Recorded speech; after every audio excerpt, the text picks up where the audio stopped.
Hi, everybody. It's Warren.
Good evening, everyone.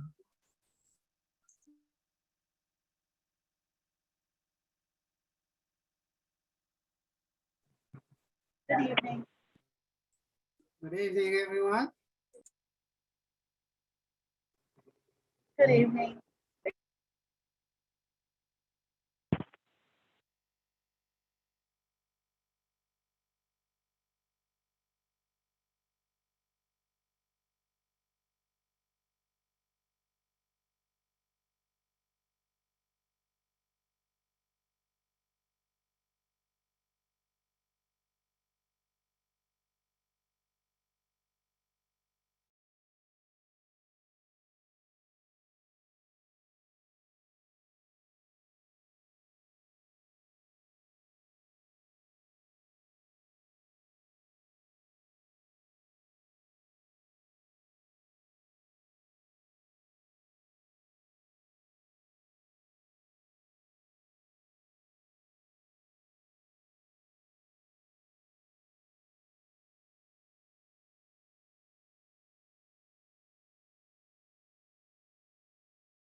Cannot hear you. All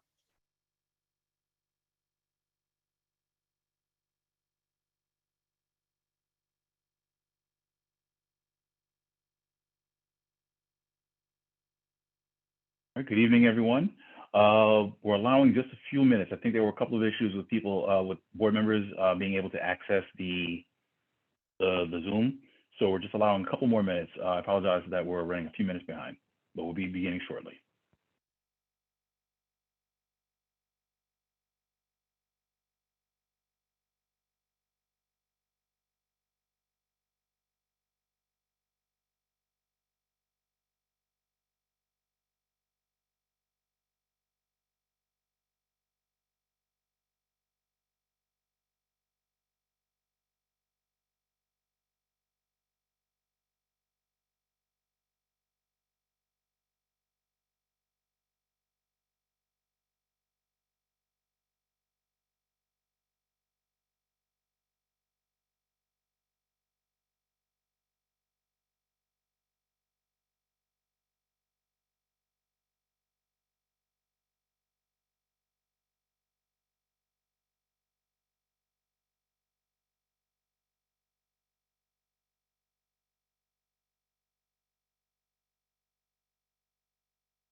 Okay. I see the time is now 7:13. I apologize. We've had a couple of issues with respect to people being able to access the panel today.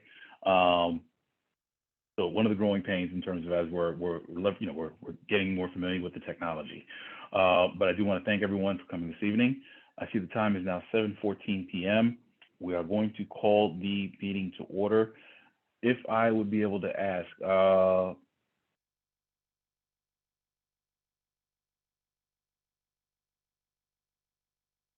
yeah, Mia, are you online?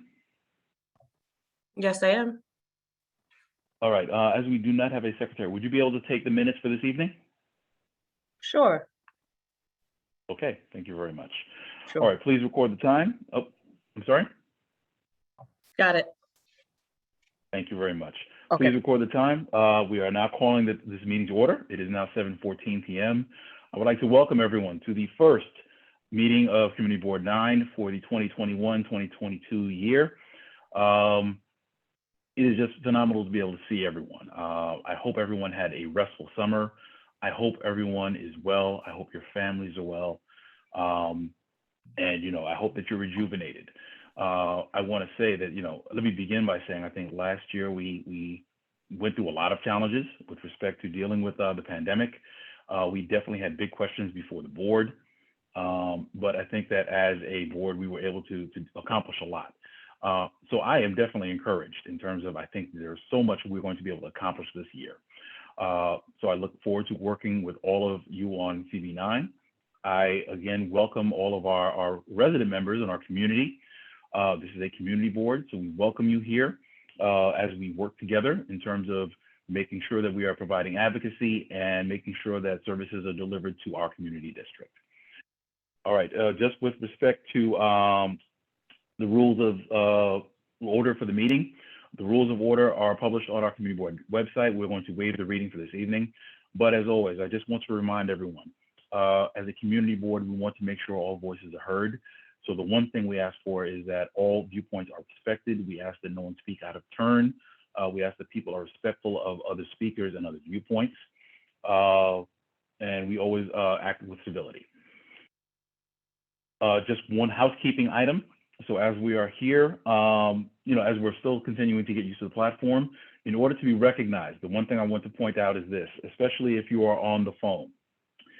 If you are recognized and you need to unmute, you're going to hit *6 when prompted. And to mute yourself, same, you are hit *6. So *6 to mute and unmute. If you are on the phone and you wish to be recognized, please use the *9 function. So when you hit the *9 function, a hand will raise next to your number, and we'll be able to take the questions at the appropriate time as well. Okay, at this point, we are now at item number 2 in our agenda. Mr. District Manager, do we currently have a representative from the Independent Redistricting Commission? I'm looking through the attendees. Isis McIntosh Green from the IRC, if you are on, please raise your hand.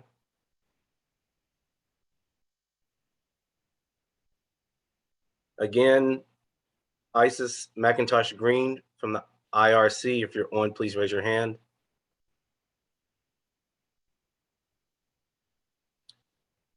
All right, I do not see any hands raised. He was confirmed. Spoke to him yesterday, but it doesn't look like he was able to make it on. So. Okay, not a problem. So if the representative from the IRC does come, please alert us, and we will try and include them in the agenda at the appropriate time as well. Okay. All right, so we are now going to move on to item number 3, applications to the New York State Liquor Authority. This evening, the board will be considering 5 applications. And just as a word in advance, these applications were reviewed by the executive committee. And as a preface, the committees have not been established or fully formed at the time these applications were presented to the board. So in the interest of fairness, to make sure that the applicants were not being penalized, at the executive committee meeting, they did come to the executive committee and made their presentations, where we asked a number of questions. At that point, the executive committee moved to have them present before the full board. So the different applicants will be presenting this evening. We will also provide opportunities to ask the applicants questions, at which point during the voting session, we will entertain the applications to see if they will move forward or what other actions the board wishes to take at that time. And with that said, I think the first applicant we have with us this evening, and again, to all the applicants, I apologize in advance if I do not get your name correctly or if I mispronounce. It's from AG's Cafe LLC at 818 Franklin Avenue. Do we have a representative here this evening?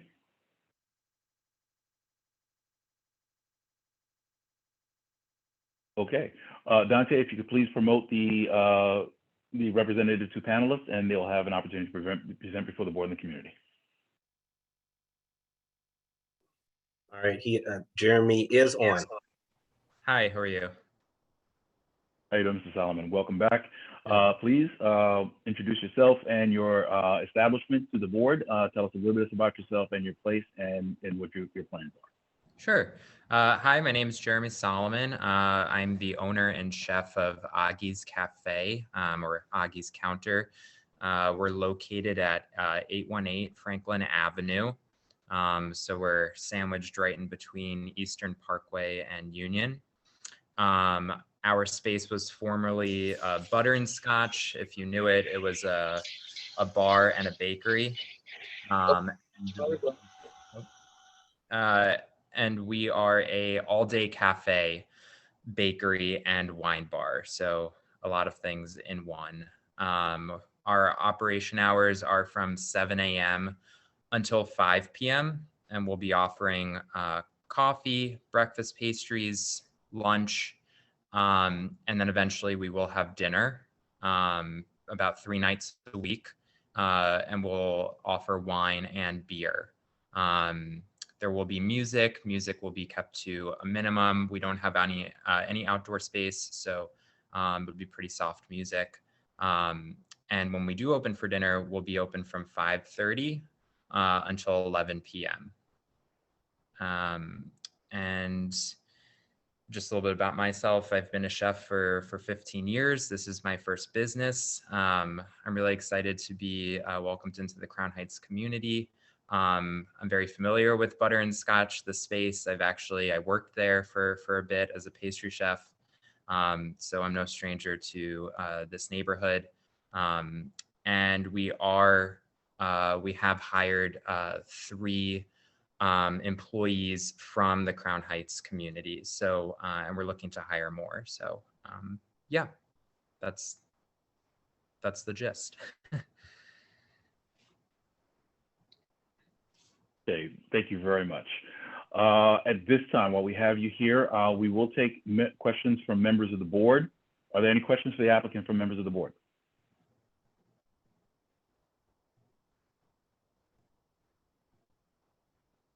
Okay. I see none. All right, please remember to use the raise hand function. All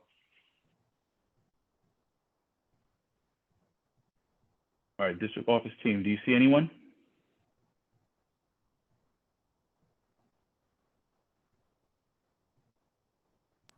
No, don't see any board members with questions for the applicant.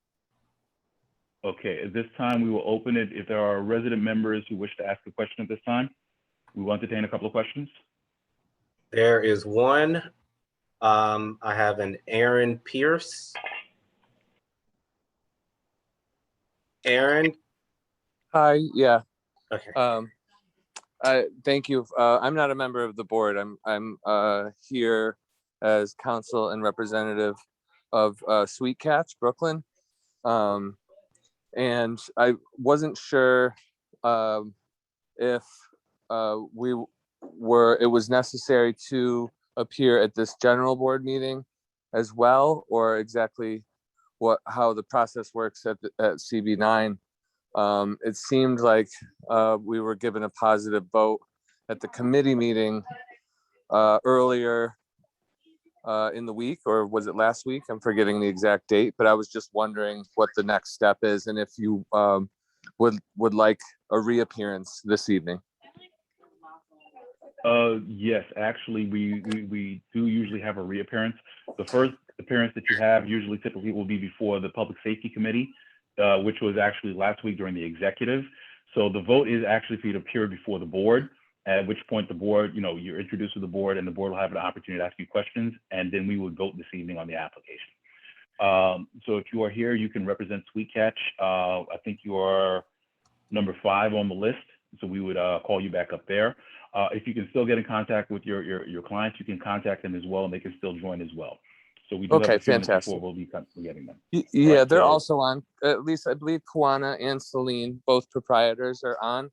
They're just currently indisposed with children's bedtimes, but we're doing our best to make sure that between the 3 of us, we're here and ready to speak to the board as necessary. Understood. So yes, so we'll be calling you up in a few minutes then. Okay, thank you. Okay, thank you. Okay, are there any questions for Mr. Solomon?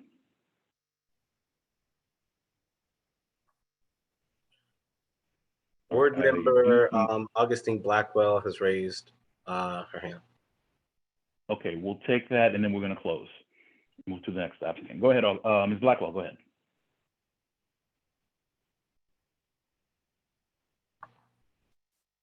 Ms. Blackwell, you have the floor.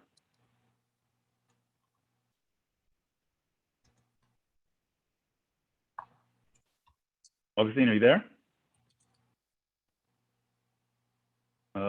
It might be an inadvertent red I'm hand sorry, I forgot to unmute myself. I was busy talking. Forgive me.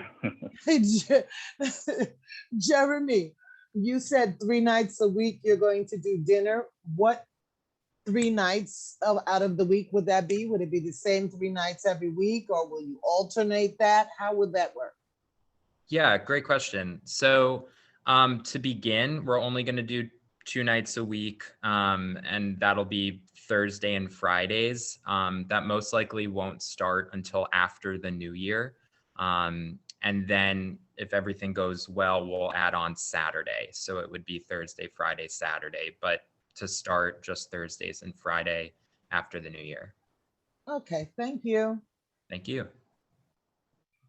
Okay, thank you very much. All right, Mr. Solomon, so we are going to be considering your application during the voting portion, during the business session of the meeting.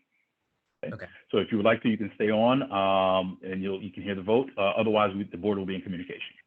Thank you so much. Okay, thank you. All right. Okay, so we're going to go into the second applicant, Ann Sons NYC LLC, located at 447 Rogers Avenue, for the renewal of a wine, beer, and cider license. Do we have a representative from Ann Sons NYC LLC?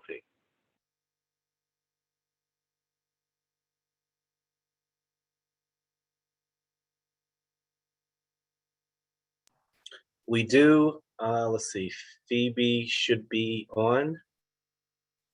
There we go. Perfect, there they are. Hey, hello, how you doing? Good to see you again. Hey, how's it going? All right, welcome to our community board meeting. So this is an opportunity for you to introduce yourselves and your enterprise to the community. Tell us a little bit about yourselves, about your business and your plans, and then we'll probably be taking a few questions from the board and from the community as well. Awesome, gladly. So I'm Andre Mack. This is my wife, Phoebe Damrosch. We've lived in this neighborhood for about 14 years. We've been raising our family here. This is a renewal for our ham bar, for our little wine bar that we have on 447 Rogers. So a little 20-seat intimate establishment, pour wine, ham, cheese, stuff like that. This is, I think, our sixth business that we own on the street. So we're fully invested in the neighborhood and particularly Rogers Avenue. And so we're just trying to get a renewal so we can keep the party going. And that's it. Okay, thank you very much. Okay, at this time, are there any board members with questions for the applicants? Please raise your hand and we'll take a list and we'll recognize you.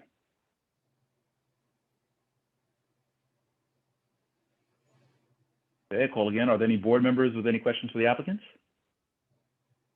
Okay, I see Rashida. Hold on one second.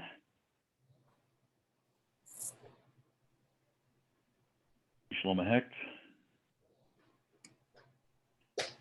Those are the only Right, I two that see. I see from the board.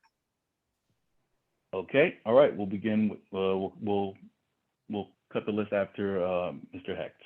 All right, Rashida, please, you have the floor. Hi, good afternoon, everyone. You just mentioned you have 6 businesses. What are there also bars or what type of businesses are there, and are they in the same vicinity? They're all on Rogers Avenue. We have a bakery. We also have a breakfast taco place, and we have a provision store.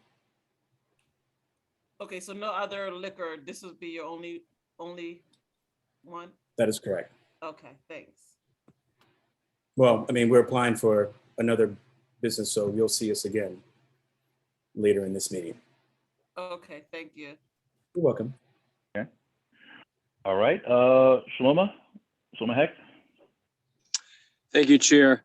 Just quickly, I mean, you mentioned the other businesses, but this one in particular, is this, you said a renewal, right? How Correct. long has this establishment been running for? We opened January 2020. So we've been open for about 3 months and then closed due to COVID. Okay, I guess my follow-up was gonna be about, you know, community and police records, but I guess there's probably none because you're pretty much brand new. Correct. Thanks, guys. Okay, Thanks, Lino. thank you very much. All right, at this time, are there any members of the community who have a question for the applicant?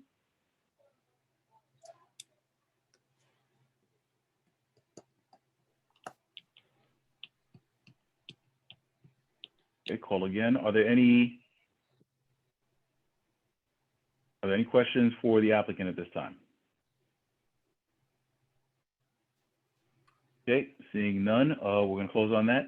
Thank you very much for joining us. You can feel free to stay if you would like. Well, actually, you're presenting again, so we'll see you shortly then. All right, thanks. All right. Well, actually, you know, it probably doesn't make sense. It doesn't make sense. And the other as long as we have you on, the other applications, what, don't give up the ship? Yes, Don't Give Up the Ship is our seafood concept. So it's at 505 Rogers Avenue, right at the cross street for where our home is. So friendly seafood driven menu with drinks. Okay. All right then. So listen, are there any questions for the applicant? And I apologize, just in the interest of time.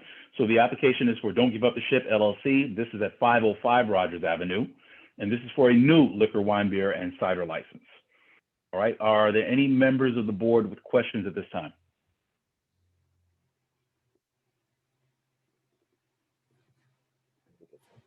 Okay, I call again. Are there any members of the board? Okay, I see Mr. Hecht.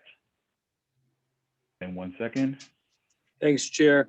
If you could talk a little bit about your hours of operations for the new establishment? Sure, we're going to be 7 days a week, 5 p.m. to 11 p.m., 12 p.m. on the weekend. I'm sorry, 12 a.m. on the weekend. Okay, thank you. Okay, and we will also entertain, are there any members of the community who have questions for the applicant on this particular application? 505 Rogers Avenue.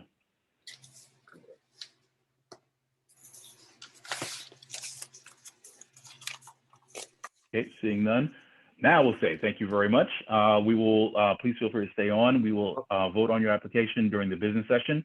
And if you have to go, that's fine. The board will contact you with a determination right after. Awesome. I Thank think that, board member Melanie Lewis may have a question. Sure, we'll recognize the member. Sorry, you didn't notice it was going up as you were making that announcement.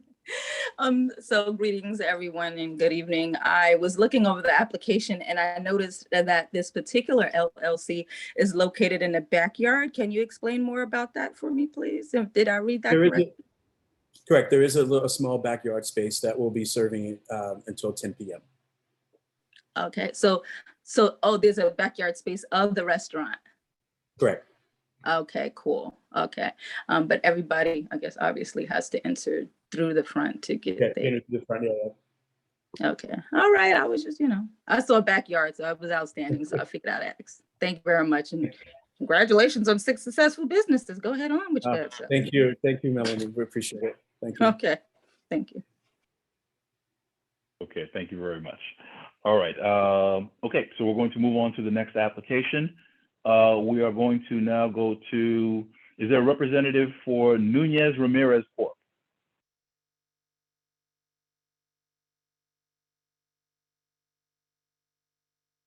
Okay, so the next application we'll be considering is Nunez Ramirez Corp. at 679 Flatbush Avenue.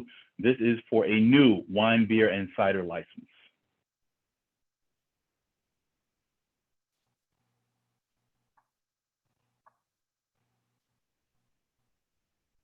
All right, hold on 1 second. Jose should be coming in right now. There, okay, we have Jose. Okay, Mr. Ramirez, welcome back. Please, welcome back. This is our full board meeting. At this meeting, we will be voting on your application. So if you could, please, for the benefit of the members, if you could introduce yourself, your establishment, and your plans for the location. Sure. Good evening, everyone. My name is Jose Ramirez, and I represent Nunez and Ramirez, DBA El Castillo de Agua Restaurant. We're located at 679 Flatbush Avenue, which is Westbury, corner of Winthrop. We've been around going on 5 years now. We love the community. The community is very supportive of us. For example, lately there was a block party on Westbury. We donated some of the food that was given out to the children. It's our way of thanking the community. Basically, my brother stepped down for a few months. He was a little overworked. I don't know if most of the community boards know his name. His name is Giovanni Ramirez. I'm his brother. He's very well known. My father, since we were very young, this is what he taught us, hospitality, respect, just how to run a business the right way. Always, he says, as a business owner, when you give, you never lose. And so basically, we're here, and there's not going to be any music. The hours are going to be 7 a.m. to 11 p.m. serving breakfast, lunch, and dinner. And we're applying for beer and wine. Other than that, another thing, we employ about 15 members of the community. So it's a big help. We really appreciate that we can support it in any way possible. Thank you. Okay, thank you, Mr. Ramirez. Okay, at this time, are there any questions from members of the board for the applicant? I see Ms. Lewis. And hold on one second, we're going to take a list. Are there any other members of the board who have a question? Okay, Member Lewis, you have the floor.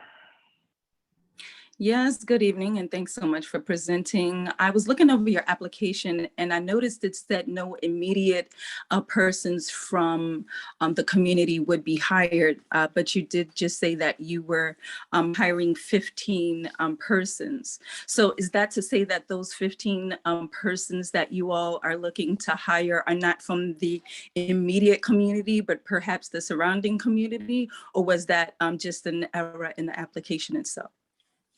So we currently employ 15 members on our team. And as some of them move or for whatever reason, they find other jobs, we always look first in the community before we reach out anywhere else. Because, they know the neighborhood. It's convenient, instead of them coming from another borough. So we normally look inside our own community, which has always worked out for us. Yeah, but for now, because things are a little slow, the team is full until now. Yeah, but if anything further happens, we'll just always, post a sign up, Craigslist.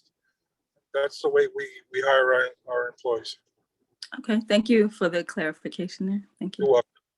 Didn't answer the question. All right, at this time, we'll take any questions from members of the community. Hold on. I think that board member Evelyn Williams may have a question. Ms. Williams, did you have a question? My question is that the question was not answered. She asked a question, but it was not answered. It was a roundabout answer he gave. He did not answer the question. Based on the application, she saw where it said that they would not hire from the community, and then she asked clarification on that.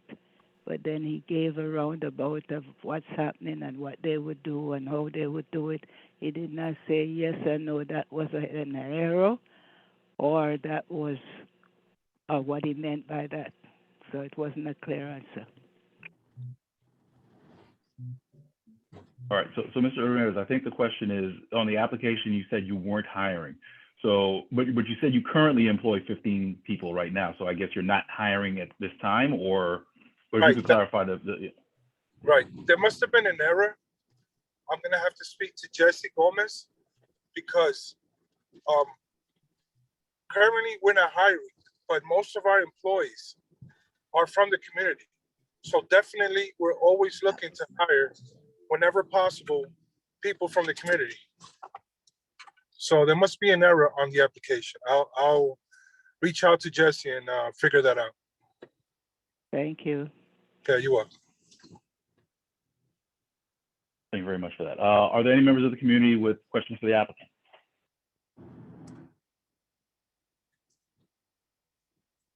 Okay, call a second time. Are there any members of the community with questions for the applicant? Okay, seeing none. Mr. Ramirez, thank you very much for coming this evening. You are more than welcome to stay for the meeting. We are actually going to be voting on your application during the business session. And at that point, the board will make a determination and we will let you know if we're in approval or if there are any other questions. Thank you. Okay, thank you.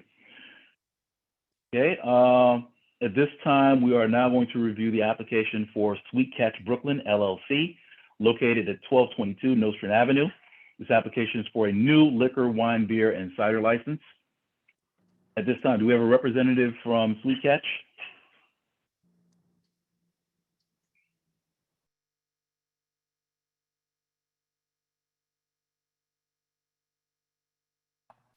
We do. 1 second. Okay.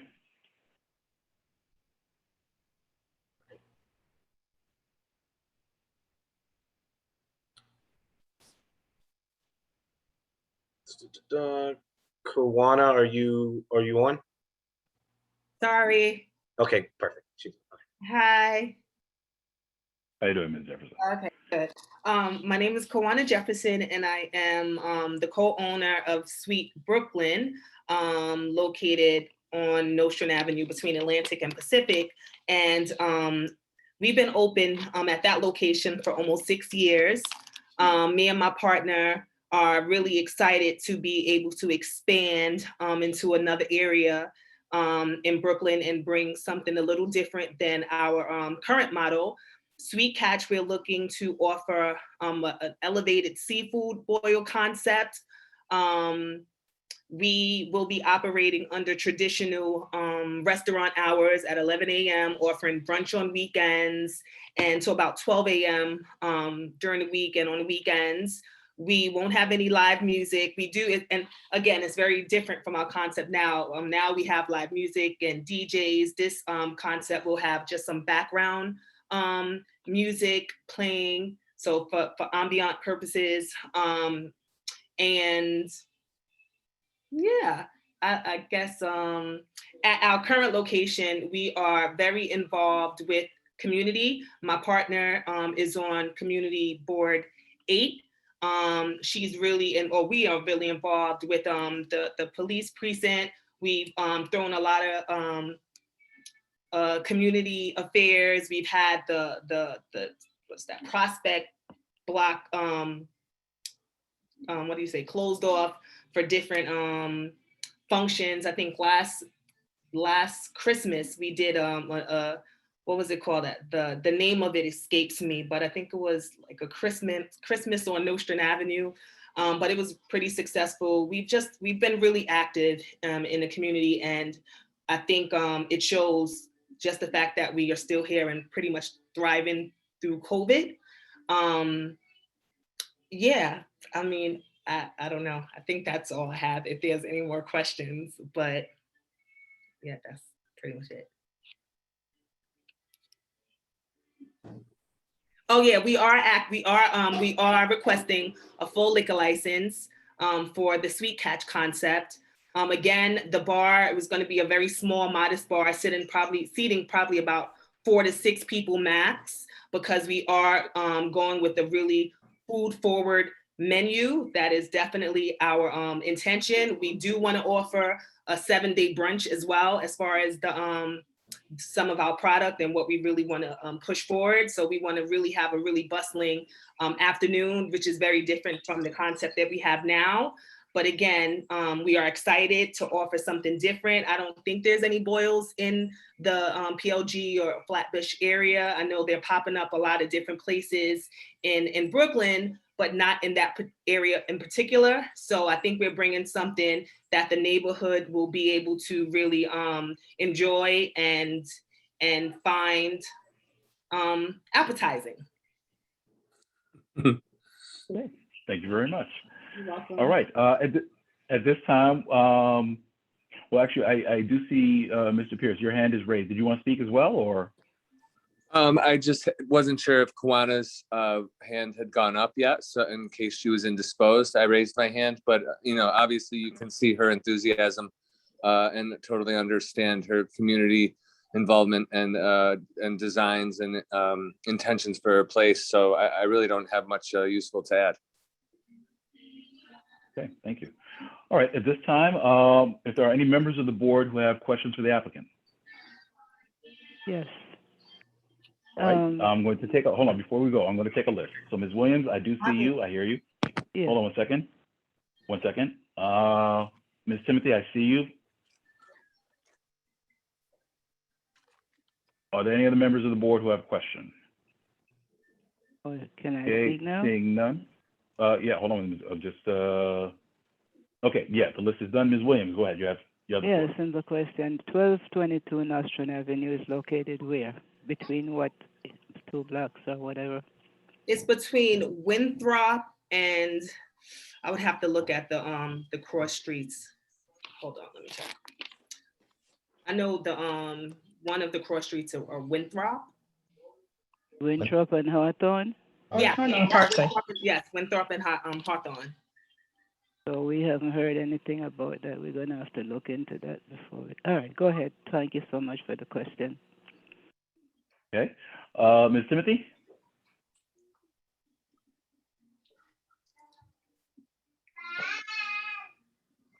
So Ms. Williams answered the question that I was going to ask her, so thank you. Okay, thank you very much. Are there any other members of the board? No question. All right, seeing none, we'll open up for questions to the community. Dante, are there any members of the community who have questions?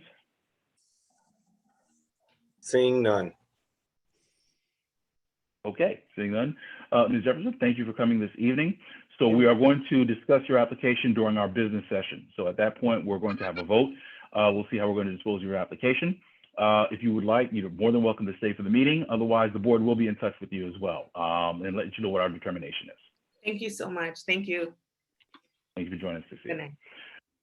All right, those are the applications that were submitted by the executive committee. There was one other application that was presented to the executive committee, which we moved to table. That application will actually be brought back up at public safety, where they'll have an opportunity for further review. So when we get to the business session today, the board will be able to consider and see how we're going to dispose of the various applications. Again, I want to thank all the applicants for coming this evening. We are going to go back in the presentation to item number 2, in the agenda to item number 2. So this evening we have scheduled a presentation by the Independent Redistricting Commission. Dante, do we have a representative from the commission with us this evening? We do. Isis McIntosh Green is on the line. Okay, Ms. McIntosh Green. Yes, I'm here. Hello, everyone. Thank you so much. I'm just going to try to share my screen at this moment. Give me 1 second. No problem. Okay.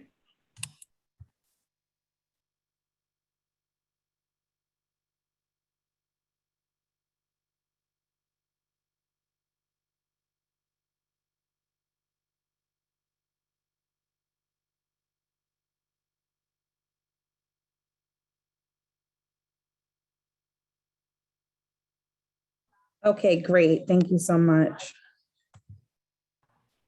Right now it says, I'll just go through it, but it does say that the host disabled participant sharing, screen sharing. Hold on one Any way you could promote me to a host or a panelist?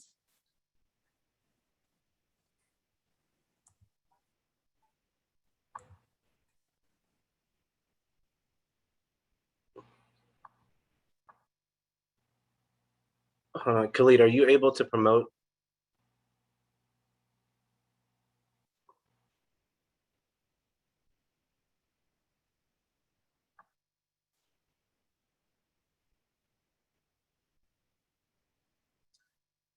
On the bottom of your screen, there's no share. It says that it's Yeah, just when I click it, it says host disabled participant screen sharing. But I'll start in the meantime. Hi, everyone. Good evening. My name is Isis McIntosh. I serve as Deputy Director on the Independent Redistricting Commission. And I just wanted to be able to meet with you all today just to share some information about our public hearing process that we have going on right now. So perfect. The sharing capabilities just came on. So this is our information here to connect with us on social media. Our website is actually nyirc.gov. If you all, the one thing I would really encourage you all to do is to go on the website and actually sign up. So when you sign up, you are actually going to be in the queue to receive a lot of our emails, specifically about the hearings that are coming up. And our first hearing is actually going to be on October 20th.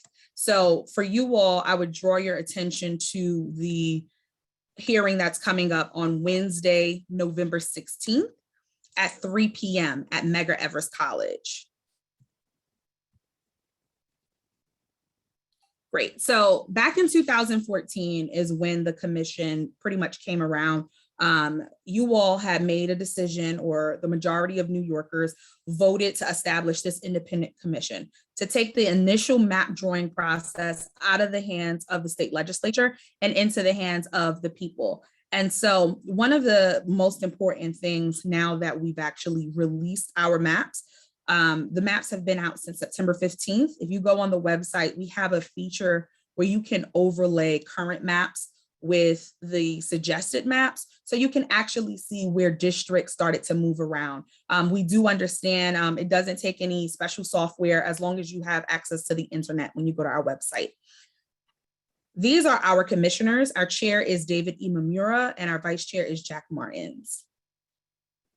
And so I know after many of you participated in the census and really probably mobilized your communities during this process, I almost wish that with every census document that went out, that it would say the purpose of this is to handle redistricting, because not a lot of people understand what the redistricting process is, and it's so short.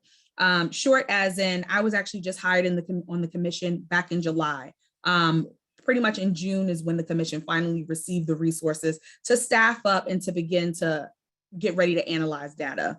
The census information, however, was supposed to come out in February. It did not come out until August 12th. So we're really in a tight timeline.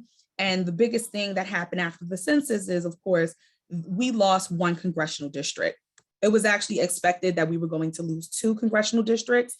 And really our peak in New York State in congressional members was back in 1951, when we had 45 congressional members. We've been losing congressional leadership every census since. And I just wanted to be able to show this visualization on the right side of the screen so you can see where a lot of the representation and really the rate of population growth has been moving to. Now, really quickly, don't be intimidated by all the words on this slide. On the left-hand side is going to be the exact language that's utilized on the ballot. So this proposed constitutional amendment would freeze the number of state senators at 63, amend the process for counting of states' population, delete certain provisions that violate the United States Constitution, repeal and amend certain requirements for the appointment of the co-executive directors. And essentially on the right-hand side is where you'll see what this all really means. If you all want to go a little bit more in depth on this ballot measure, if you go to the New York State Board of Elections website, they have about a 5-page abstract about what this does. So really quickly, in the interest of time, locking the number of state senators at 63. That's important because there can still be a vote that happens to increase the to increase the amount of senators. So this would do just how it is in the assembly, how the assembly is locked in at 150. This would lock it in at 63. Also affirming that total population will be the basis for districts. So of course, not too long ago, just last year, there was a threat within the federal administration that the census may not utilize maybe folk that don't have their citizenship status. And so this was to make sure and to really just codify what New York had always been doing, which is utilizing total population for the basis of joint districts.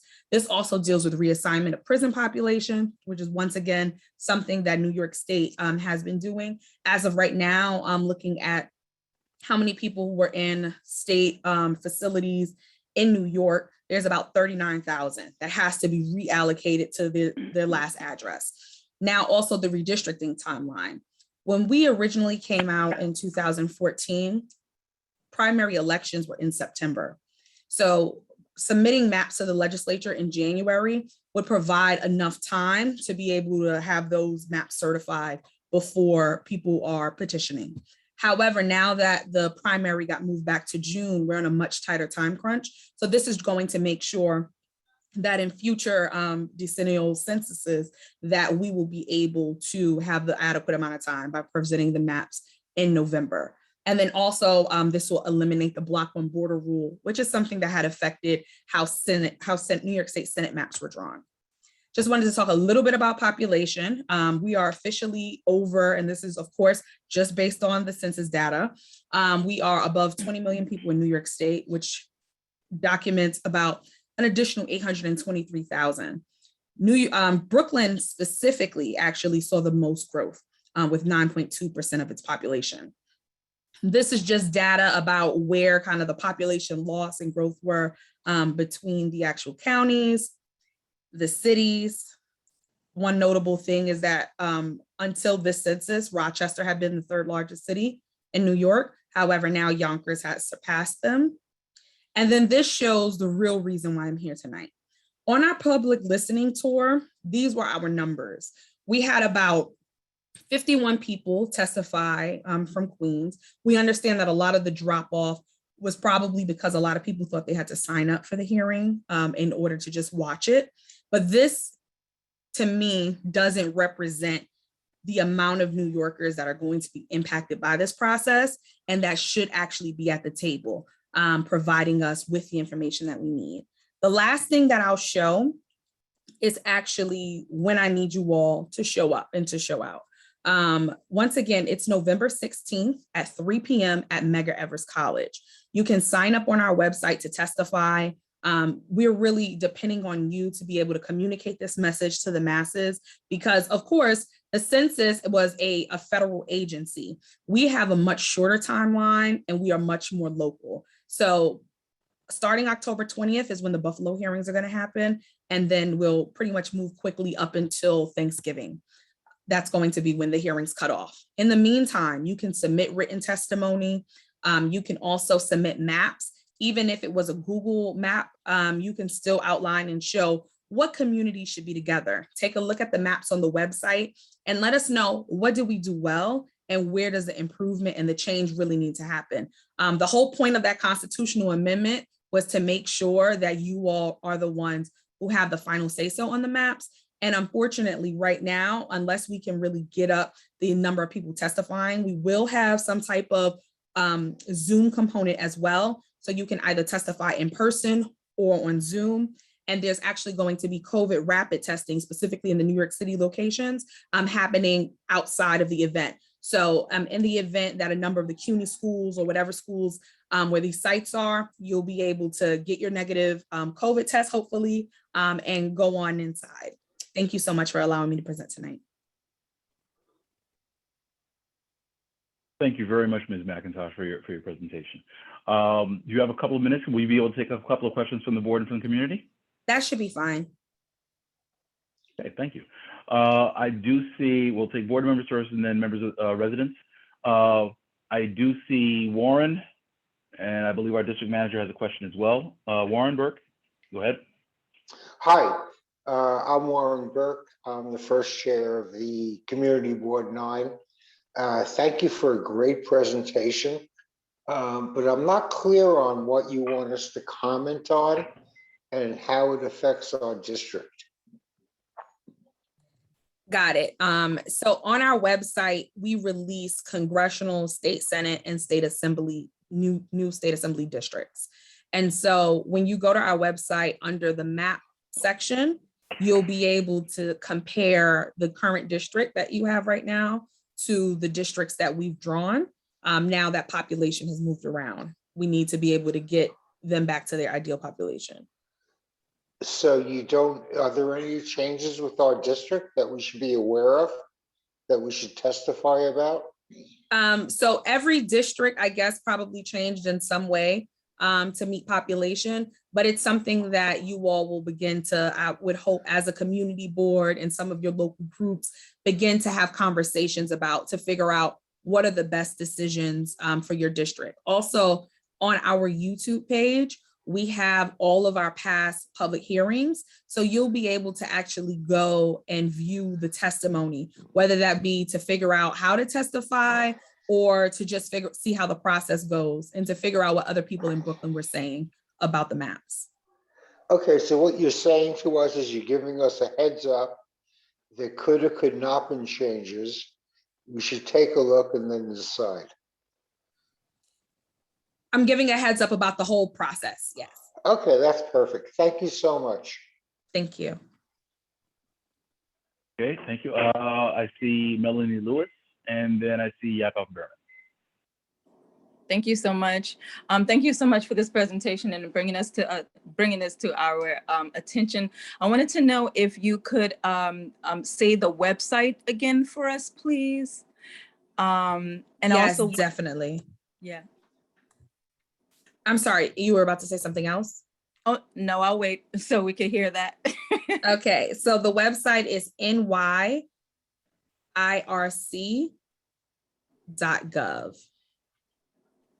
I was trying to bring it up on the screen. Yeah.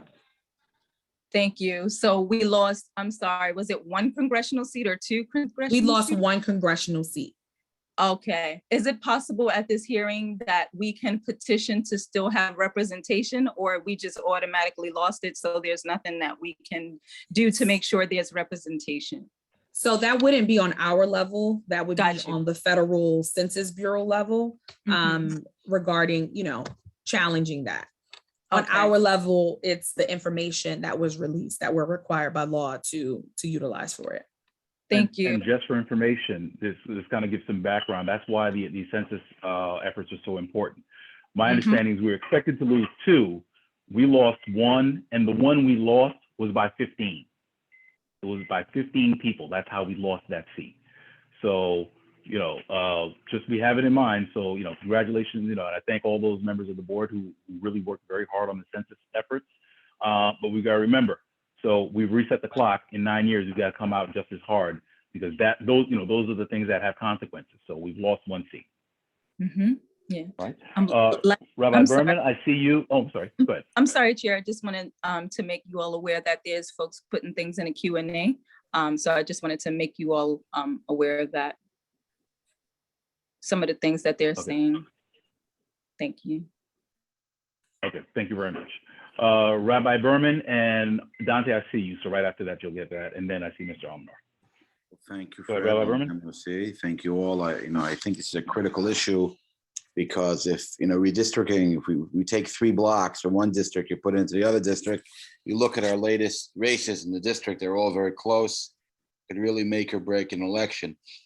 I was going to ask you the website, so thank you for repeating it. But I have a question. What I'm not really understanding is, this hearing is for the committee appointed by the state. And am I correct? Is that what the upcoming hearing is? The upcoming hearing is our constitutionally mandated hearings following the release of the initial map. So you're required to have these hearings, right? Yes. So and you need a crowd because it looks good. I mean, what is the purpose of us coming? What I'm asking is, let me be clear. Can you elaborate a little more on the process? There's a committee that puts 2 proposed maps out. Now what? That committee goes, they do a series of hearings. Who has the final say? Let's say I look at the map, I see you took 5 blocks from the 43rd, and you put it in a different district. I come to the hearing, I say, this is not gonna work. It's not fair to the community. Then what? What happens next? Is it the only place, is the only place that we should be going to these hearings? Or should we be lobbying our elected officials? Can you just elaborate for a moment on the process and the timeline for this process? Sure. Now, so the commission is a commission of 10 commissioners, as I had shown, with 2 appointees from the assembly, from the assembly speaker, 2 from the majority leader, 2 from both minority leaders in both houses. And then they nominate 2 more that are neither Democrat or Republican. So in total, that's how we got these 10 commissioners. And so what was essentially in 2014 when it came out, and I'm going to try to avoid, I guess, too many weeds. But in 2014, when it came out, it was originally supposed to be, you have these initial draft of maps utilizing just census data. And then the public says, okay, these are our comments on it. These are communities of interest that need to go together. And the commissioners really believe that it was almost foolish to go into a process without first hearing from the public.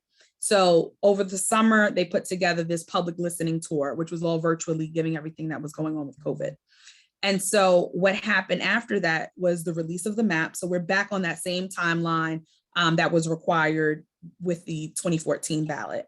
So these 14 hearings are met so that way you all can either provide written testimony or oral testimony or provide maps to say, this is what went well and this is what didn't, right? And so after that process, the commissioners go back and they basically input and make changes to the boundaries. And then that goes to the legislature by January 1st. And with that point, the legislature has the ability to either vote for the maps, yes, or either vote no. And then the process moves forward from there. But those are the clear timeline dates Thank you very much. on that. Thank No you. problem. Okay, so with regards to speakers, only because we do need to move on, we're going to recognize in this order. Dante Arnwine, Nicholas Almanor, and then we're going to recognize, I saw one community member, Teresa Westerdahl. I apologize if I didn't mispronounce the name. We're going to see those questions, and then we're going to have to move on in the agenda. Yeah, All no, right, mine's very, so Dante, go ahead. yeah, mine's very quick. If you could send, we have emails together. If you could just send us any links or any information that would be useful. We send out a weekly e-blast. So I see that here in the Q&A that people are interested in the links. So if you could just forward that to me, that would be great. And Oh, that's perfect. And I'll also send over some one-pagers with the hearing dates and just a quick one-pager if you had to explain this whole presentation. Perfect. And members of the public, if you are interested in this information, please call or email the board office and we will get you the links and the information that you are requesting. Thank you. Okay, thank you, Dante. Mr. Almanor. Yes, good evening, everyone. My question was partly answered, but the remaining question is, which district, you say we lost a district. Which part of the state map that the commissioner decided to reapportion that district? Is it, up west, upstate, downstate? How is that done?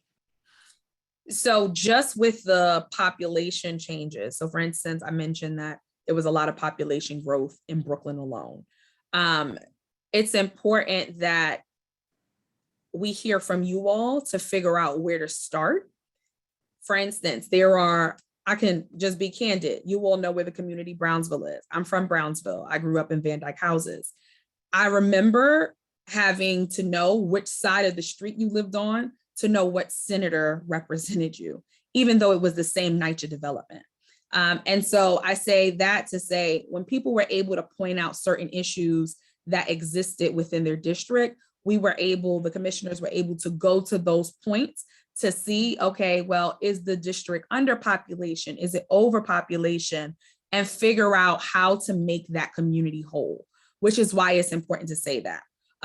You know your community better than anyone, right? If the community gets split within a certain community that you all have the same community board or have the same hospitals or have the same policy and really the same issues, right? Sometimes people felt like one community got split up into 7 different members, all on one level, right? Because we still had to do congressional maps, we had to do state senate maps and state assembly maps. So I think the biggest thing is everything was changed. You may realize when you layer the district that, oh, this district didn't change by so much. Maybe it cleaned up certain areas, or it had to make sure that it hit the new required population.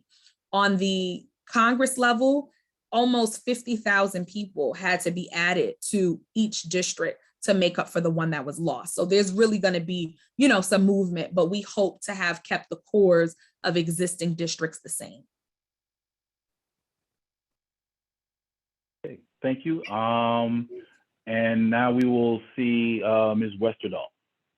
And we'll close on Ms. Westerdahl.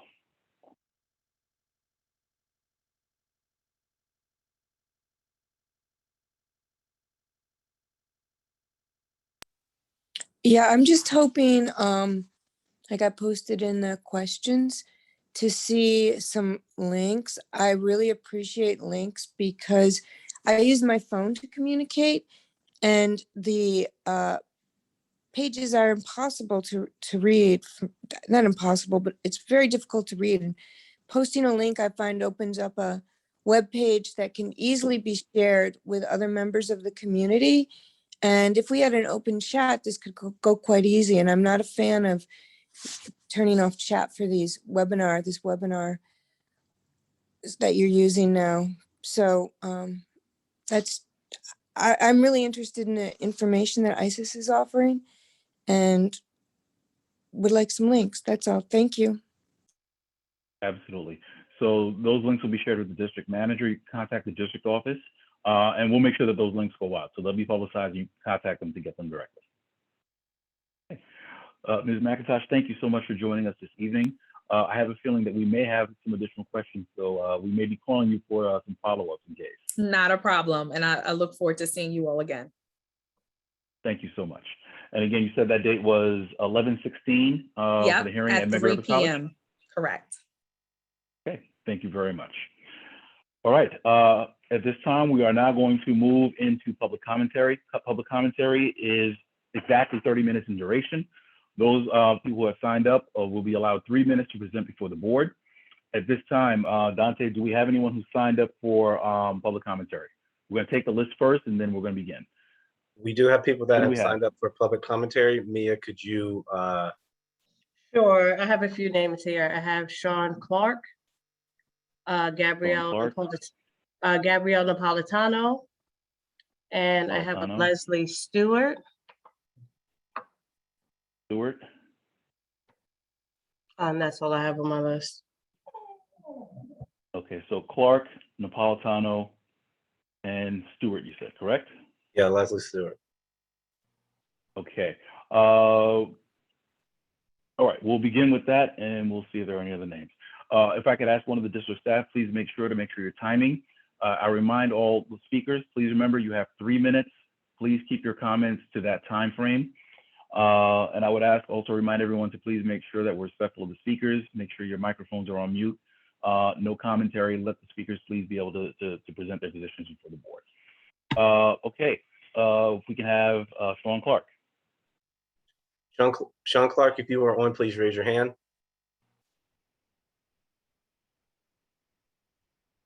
Again, Sean Clark, if you are on, please raise your hand.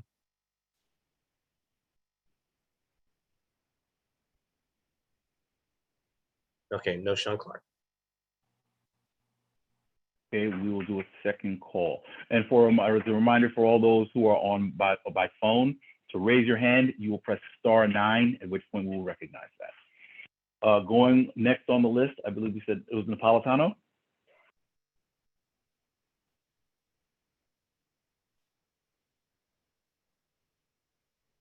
I don't see their name.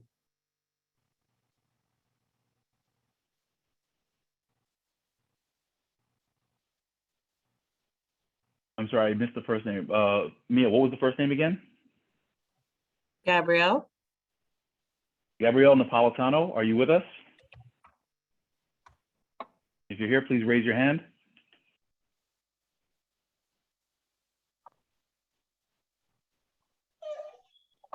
Calling for a third time. Gabrielle Napolitano, are you here? Please raise your hand.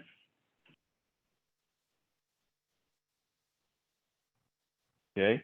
As long as I'm at it, Sean Clark, are you here? Please raise your hand.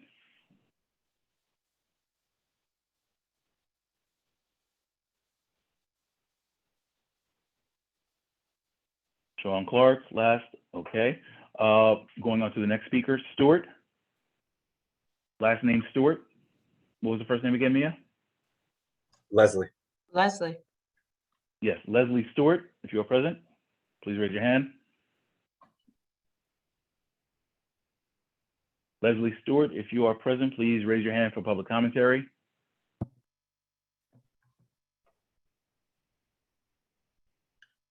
Calling a final time, Leslie Stewart, if you're present, please raise your hand so we can recognize you.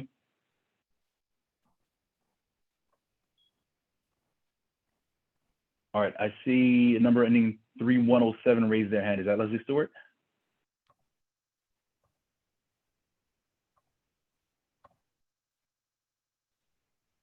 Hello? Hello? I'm Yes, Leslie hello? Stewart. Yes, I'm Leslie Stewart? Yes, I am. Okay. Yes.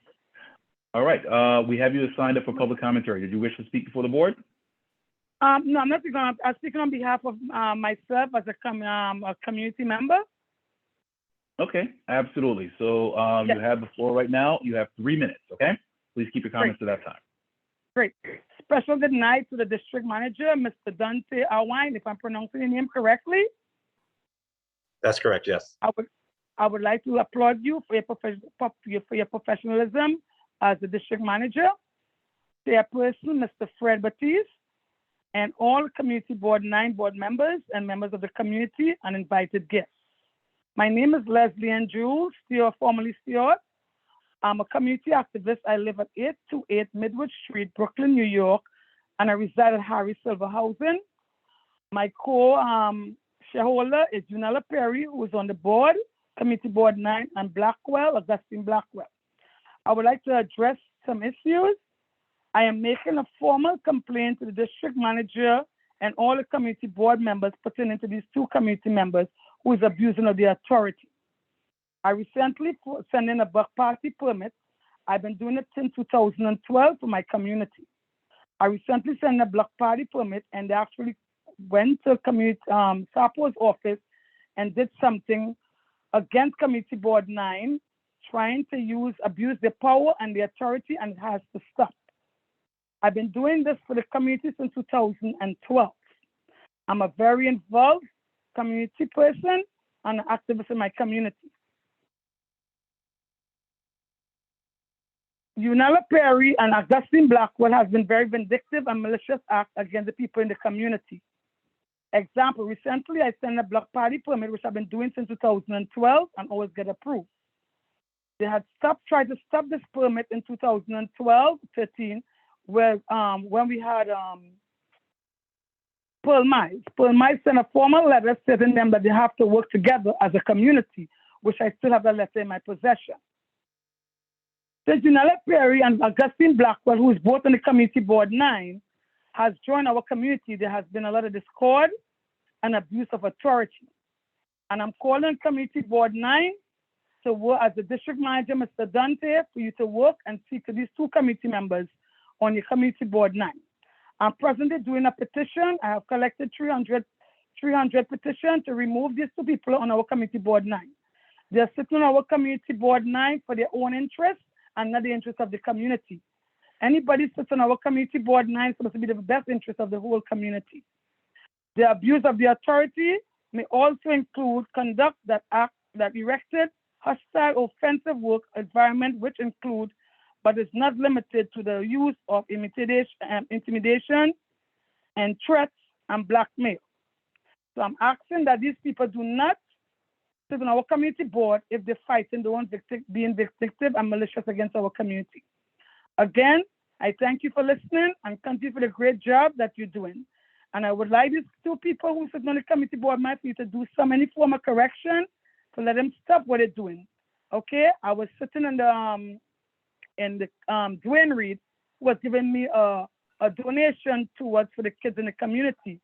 And I got a call from SAP Time. telling me if my time is up, I have to go. Thank you, Ms. Leslie. Thank you. Thank you. Thank you, Ms. Owen. All right, have a good night, everyone. All right, is that all the people who had signed up for commentary? Yes. Okay, we will take comments from residents who are here currently. I do see Ms. Sharon Wedderburn. Hold on one second, I'm going to take a list and then we'll cut it. I see Alicia Boyd. I see Teresa Westerdahl.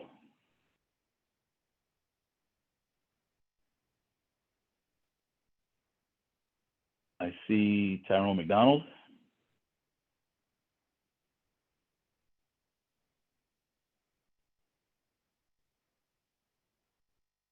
Oh, nope, I don't see Tyrone.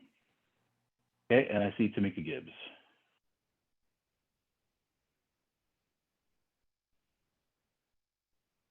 All right, I want to remind everyone, we are limited, we are capped at 30 minutes. We're going to try and do our best to make sure we get as many of the comments as possible. At this time, we are going to go, Ms. Wedderburn, you have the floor. Are you present? I am indeed. Okay, Ms. Wedderburn, you have the floor. Please remember to keep your comments to 3 minutes or less. Good evening, everyone. I am not going to talk about education to the surprise of many, including Fred Baptiste, the chair, but I'm going to talk about the physical condition at Utica and Eastern Parkway. I received a call from a friend who is a longtime resident of the community, and she expressed her dismay at how crowded and dirty getting off the train, the number 4 train, walking towards Utica Avenue to board a bus. The clutter, the congestion, the unsanitary conditions we know requires the work of several committees, because first we want a safe corridor for commerce, we want a healthy corridor for commerce, and the congestion makes it so that in the time of COVID, especially with breakthrough infections, that we still are unable to pass safely throughout the community. So what I would urge is that transportation and sanitation work together to make sure we have a more orderly process at that particular intersection, particularly the trash that is left at the end of the day, especially Friday evenings. Thank you. Okay, thank you very much, Ms. Wedderburn, and appreciate you coming across to the side of the parkway. Okay, next we have Ms. Alicia Boyd. Ms. Boyd, you have the floor. Remember, you have 3 minutes.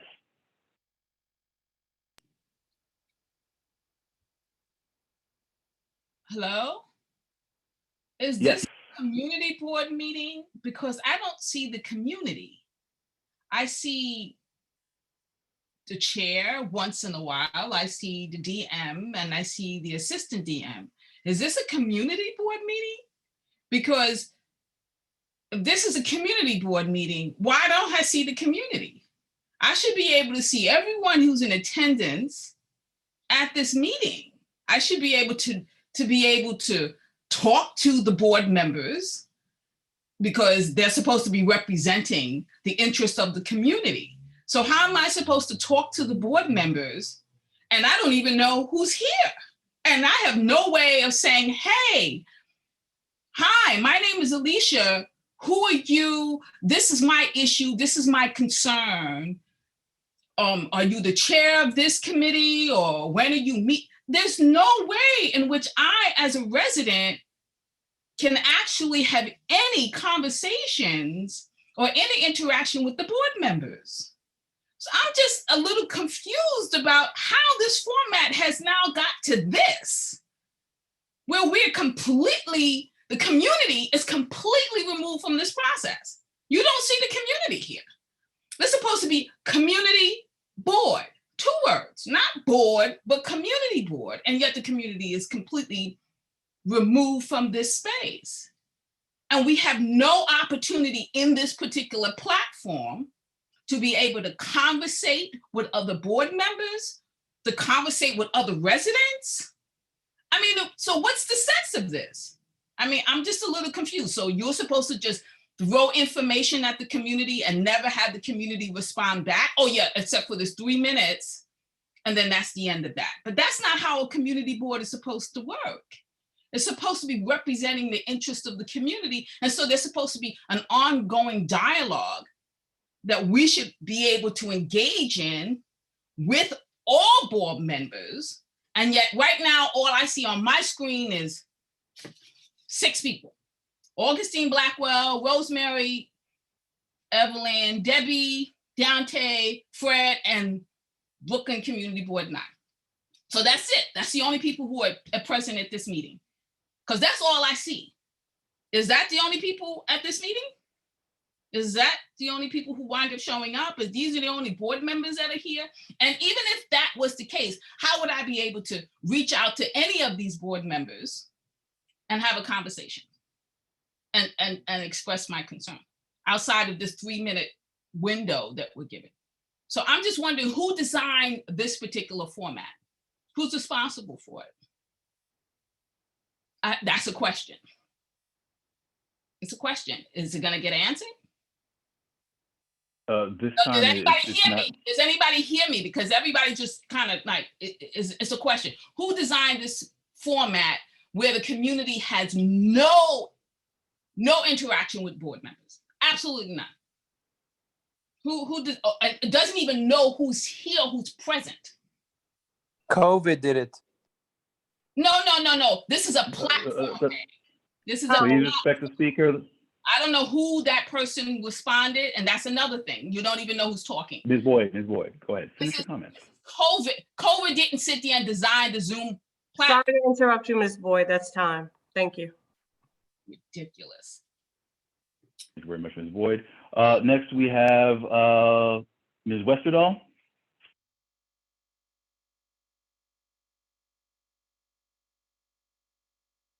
Actually, before you begin, if I can ask the district office, how much time we have left for community commentary?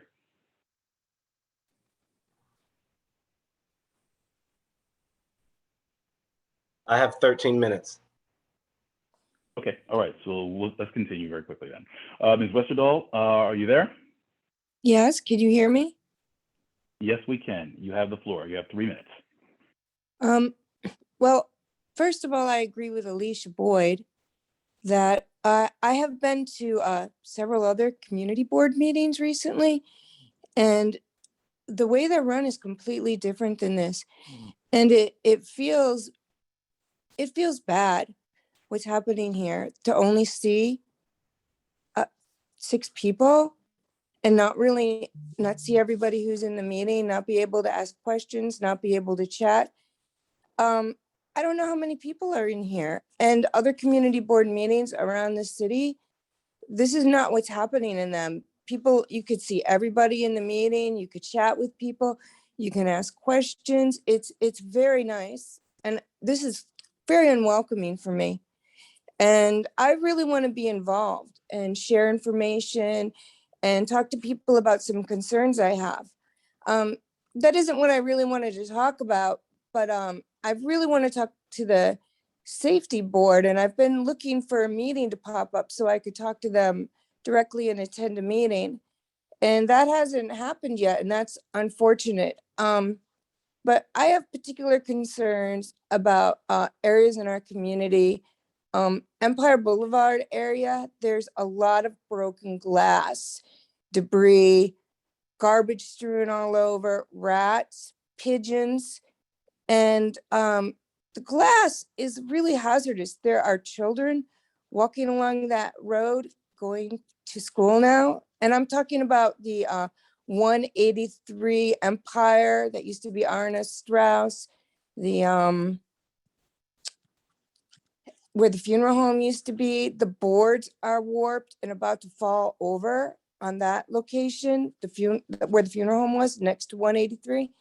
And I've taken pictures. I've complained about this before, and the amount of glass and debris there is hazardous you know, the kids are going to school now. There's a senior center on that block. If somebody were to fall anywhere along there, they're going to get hurt.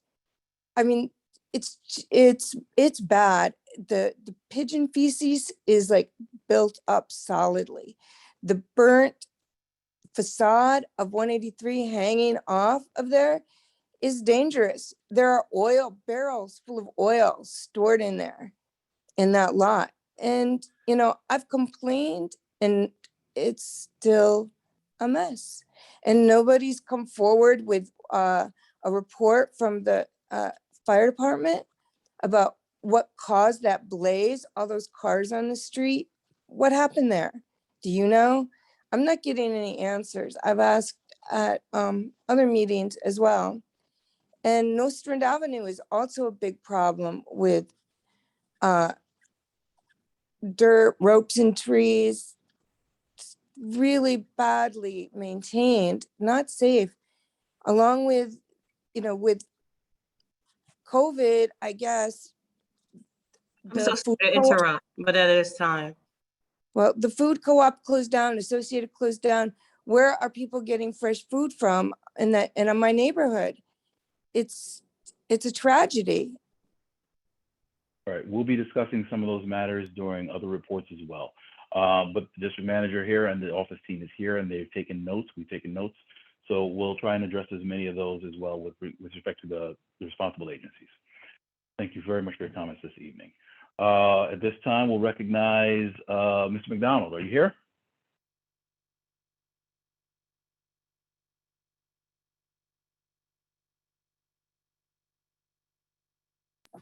Yes, sure. How's everyone doing? My name is Tyrone McDonald. I'm here on behalf of Neighborhood Housing Services of Brooklyn. Just want to welcome everybody and thank you. And happy new beginnings, because I know fall is the start of a new season for the community board. So it's a pleasure seeing everyone, you know, in a very tumultuous year that we've had. I just want to make an announcement. Is it possible that I have a flyer up? Is it possible that I can share my flyer? If not, I'll just do it orally. All right. Thank you.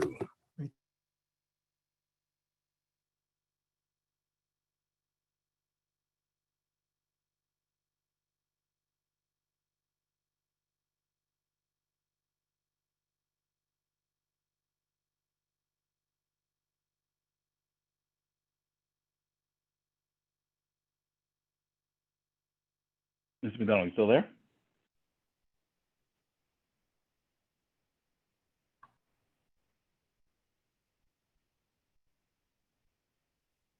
Yes, I'm here. Oh, no, I'm sorry, not you. Tyrone McDonald, there you go. Yeah, there he goes. Okay.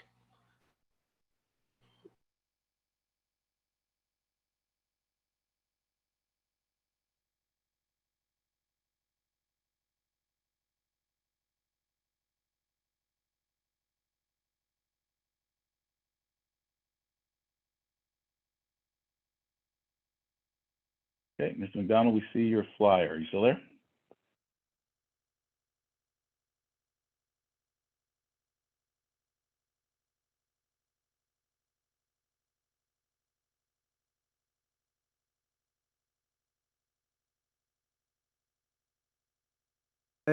All right. Yeah, I'm sorry about that. I had to unmute it since I got switched over. Neighborhood Housing Services is having a Home Help for Heroes program, which is a program designed to help disabled veterans in Brooklyn who are homeowners, but also for tenants, disabled veterans who are tenants and the landlord would like to make their home more accessible to them. And it's actually a grant program. So if you know anyone any veterans out there who may be interested, you know, feel free to give our office a call at 718-469-4679. That's 718-469-4679. They can also visit our website at nhsbrooklyn.org. Requests are coming in slow for this program. And, you know, we're here to help our men and women in uniform.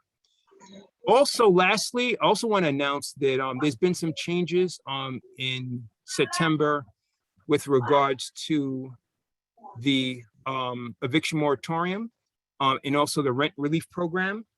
Before, if a landlord had a tenant that left, they couldn't get relief for any back rent, but that's been changed. So if you are a small landlord and your tenant has left you in arrears, you can actually apply for the rent relief program. So if that applies to you, just simply just Google ERAP, Emergency Rent Relief Assistance Program. And basically what they'll do, they'll walk you through that program, okay? But landlords whose tenants have walked out can actually get assistance. So I just want to make that known. And that's about it for my time. So I just want to thank you. Okay, thank you very much, Mr. McDonald. And also, if you could share that with the district office, we'll make sure we get that as part of our weekly blast as well, that information. I definitely will. Okay, thank you. Okay, we are going to see Tamika Gibbs and Frank Fontana. Ms. Gibbs, you have the floor. Mute. Good evening, everyone. Can everyone hear me? Yes. Okay, thank you. I'm new to this platform as well because I'm actually a board member of Community Board 8. That's a whole nother story. I'm a member of Community Board 8, but my daughter actually goes to school in Community Board 9. And the district office people know my name. I've been calling for 3 weeks. This crosses bounds of sanitation, safety, as well as the police department. Beginning September 13th, when school opens, my daughter attends St. Mark's Day School on the corner of President and Brooklyn.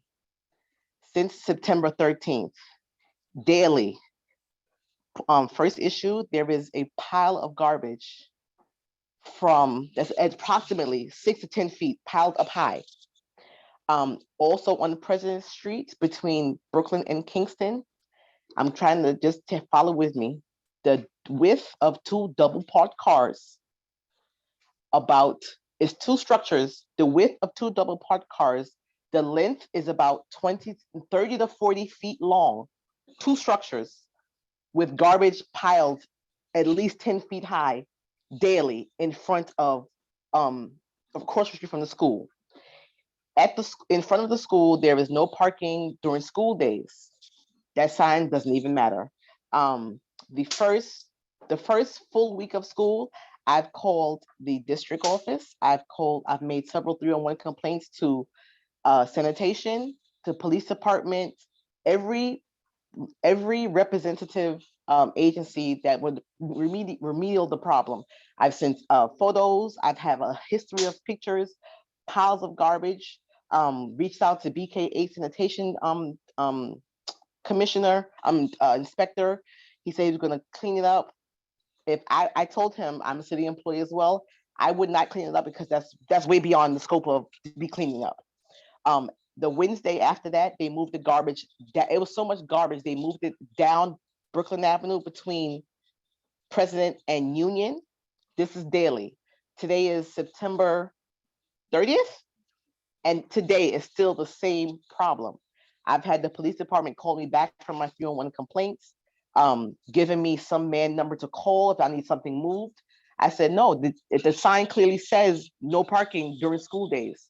Kids are being let out in the street, in the middle of the street.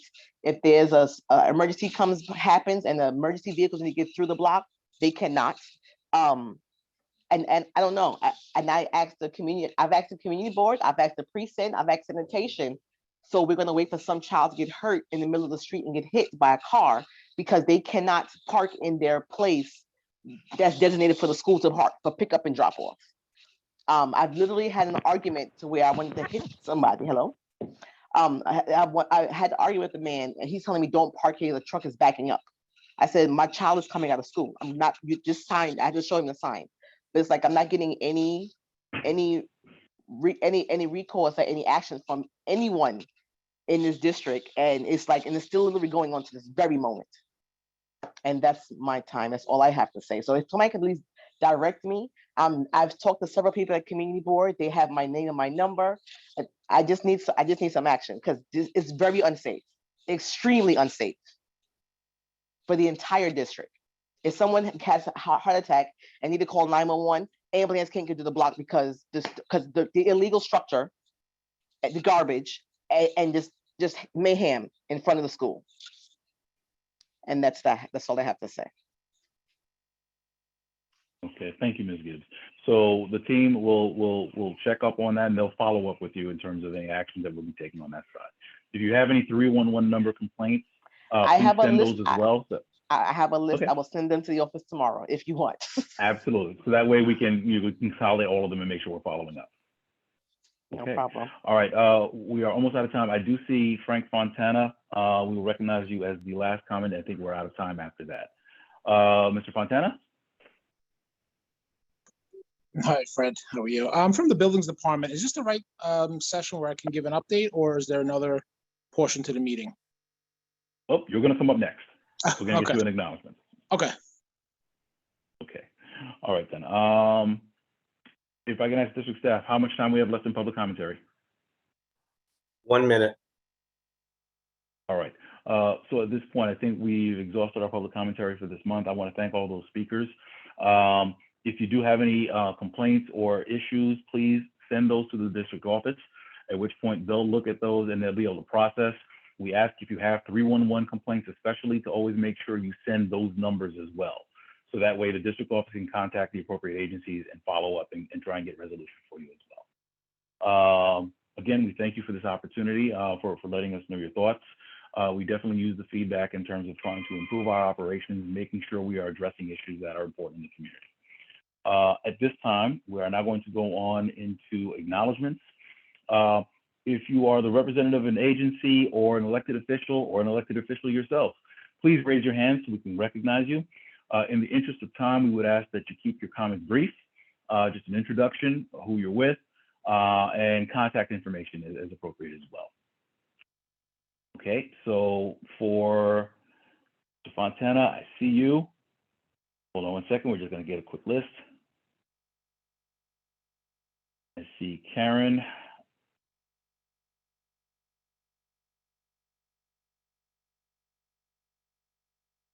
I see Ricardo Newball from the VP's office.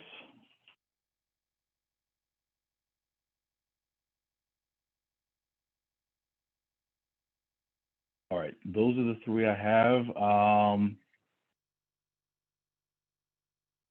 I see Jonathan Marable. Jonathan, are you on for an elected official or you're on your own today?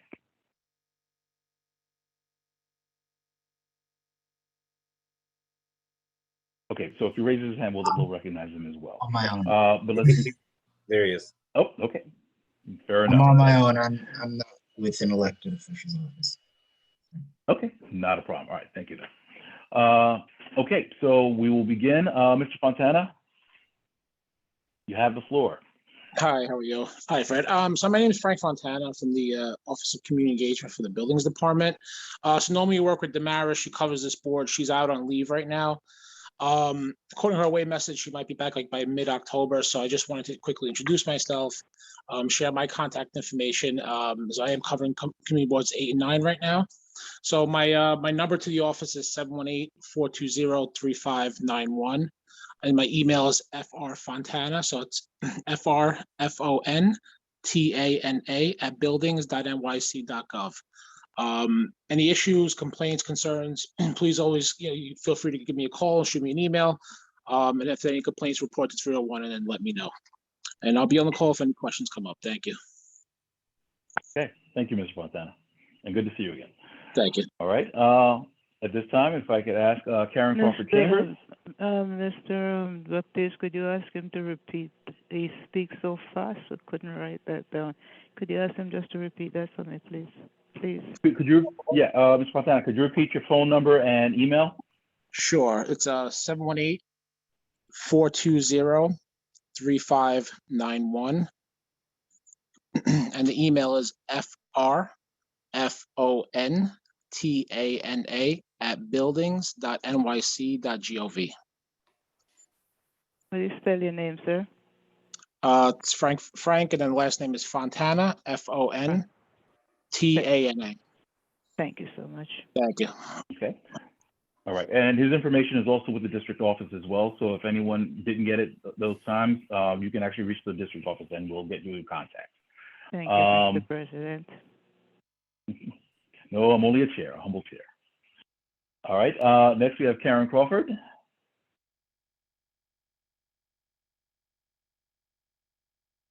Ms. Crawford, you still there? Good night, everyone. I bring you greetings from the District Attorney's Office.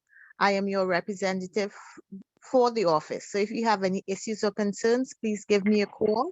My phone number is 718-250-4877. And I wish everyone a good year and let's keep up the good work. Thank you.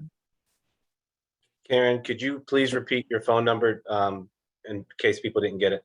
All Thank right, 718-250-4877. And I also have a cell number, 347-971-0241. Okay, thank you so much. Always a pleasure to have you here at CV9. And again, for the representatives that are here, their information will be kept at the district office if you need to reach them at some other point. I see also Ricardo Newball from the Brooklyn Borough President's Office.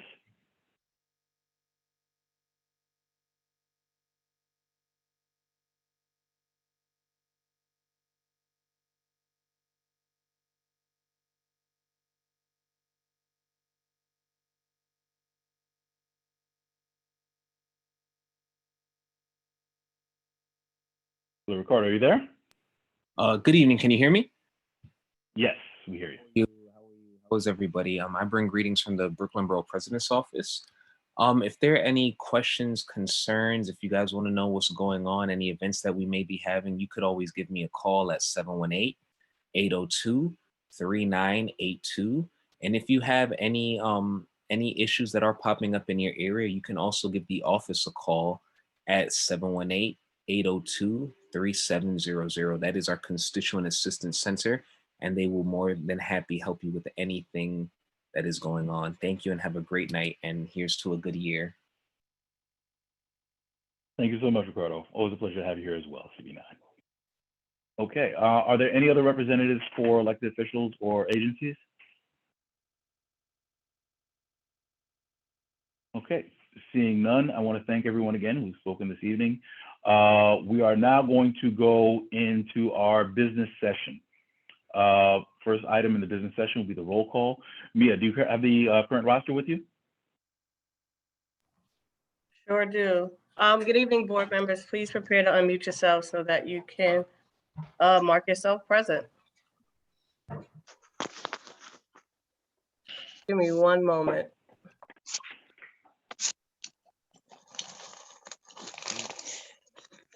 Kyrie Eileen. Kyrie Eileen.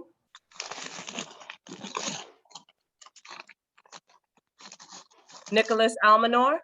Present. Thank you. Stuart Balberg. Stuart Balberg. Fred Baptiste. Naomi Baptiste. Naomi Baptiste, please unmute yourself and mark yourself present. Present. Thank you. John Beckles Jr. John Beckles Jr. Rabbi Yaakov Berman. Present. Thank you. Warren Burke. Here.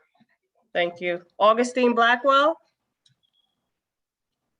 Present. Thank you. Sue-Lin Suki Chang. Present. Verlene Dozier. Verlene Dozier. Rosemary Evering. Present. Tessa Hackett Vieira. Tessa Hackett Vieira. Bishop Hamilton Gonzalez. Present. Thank you. Shlomo Zalman Hecht. Here. Primo Lasana. Primo Lasana. I'm here. I'm sorry. Thank you. Francisca Leopold, Here. thank you. Mina Lagut. Mina Lagut. Melanie Lewis, Present. Matthias Limburger. Matthias Limburger. Christian LeBeau, Here. Manaka Margolin, Present. Carmen Martinez, Here. Vivian Morgan. Vivian Morgan. Pat Moses, Here. Beverly Newsome, Here. Yankee Pearson, Here, present. thank you. Real Peerbooms. Real Peerbooms. Amy Pinkerton. Here. Yanela Rome Perry. Present. Dexter Roberts. Dexter Roberts. Present. Felice Robertson. Present. Mary Rollison Blackett, absent. Melissa Severe. Present. Rashida Sadiq. Here. Kanina Sperlin. Kanina Sperlin. Rashida Sykes. Rashida Sykes. Debbie Timothy. Debbie Present. Timothy. Present. Got you. Thank you. Linda Watson Lord. Present. Thank you. Thank you. Ms. Williams. Here. Lorianne Wosley. Lorianne Wosley. Cheryl Wright. Present. Thank you. Give me one moment to tabulate this. Mayor. Vivian, you're This is- here? Yes, I'm here. And also I raised my hand because I wanted to speak and I wasn't called. I'm so sorry for that, but I'm tabulating the attendance at the moment. Just give us one moment. Thank you.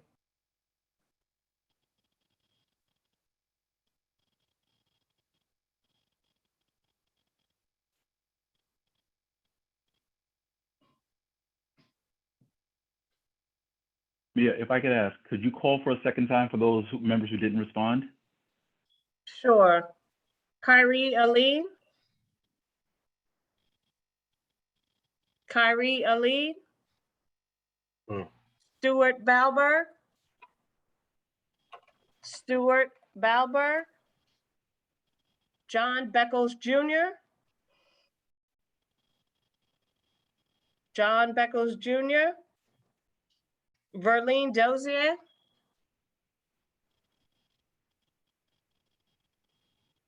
Tessa Hackett Vieira.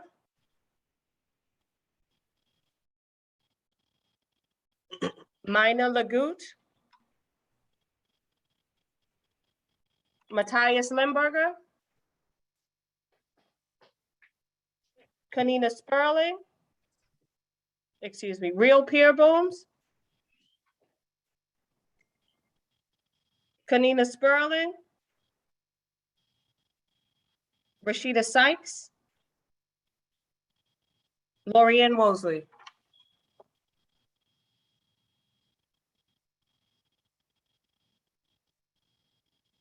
Okay, thank you. And please note Mary Ralston Blackett as excused.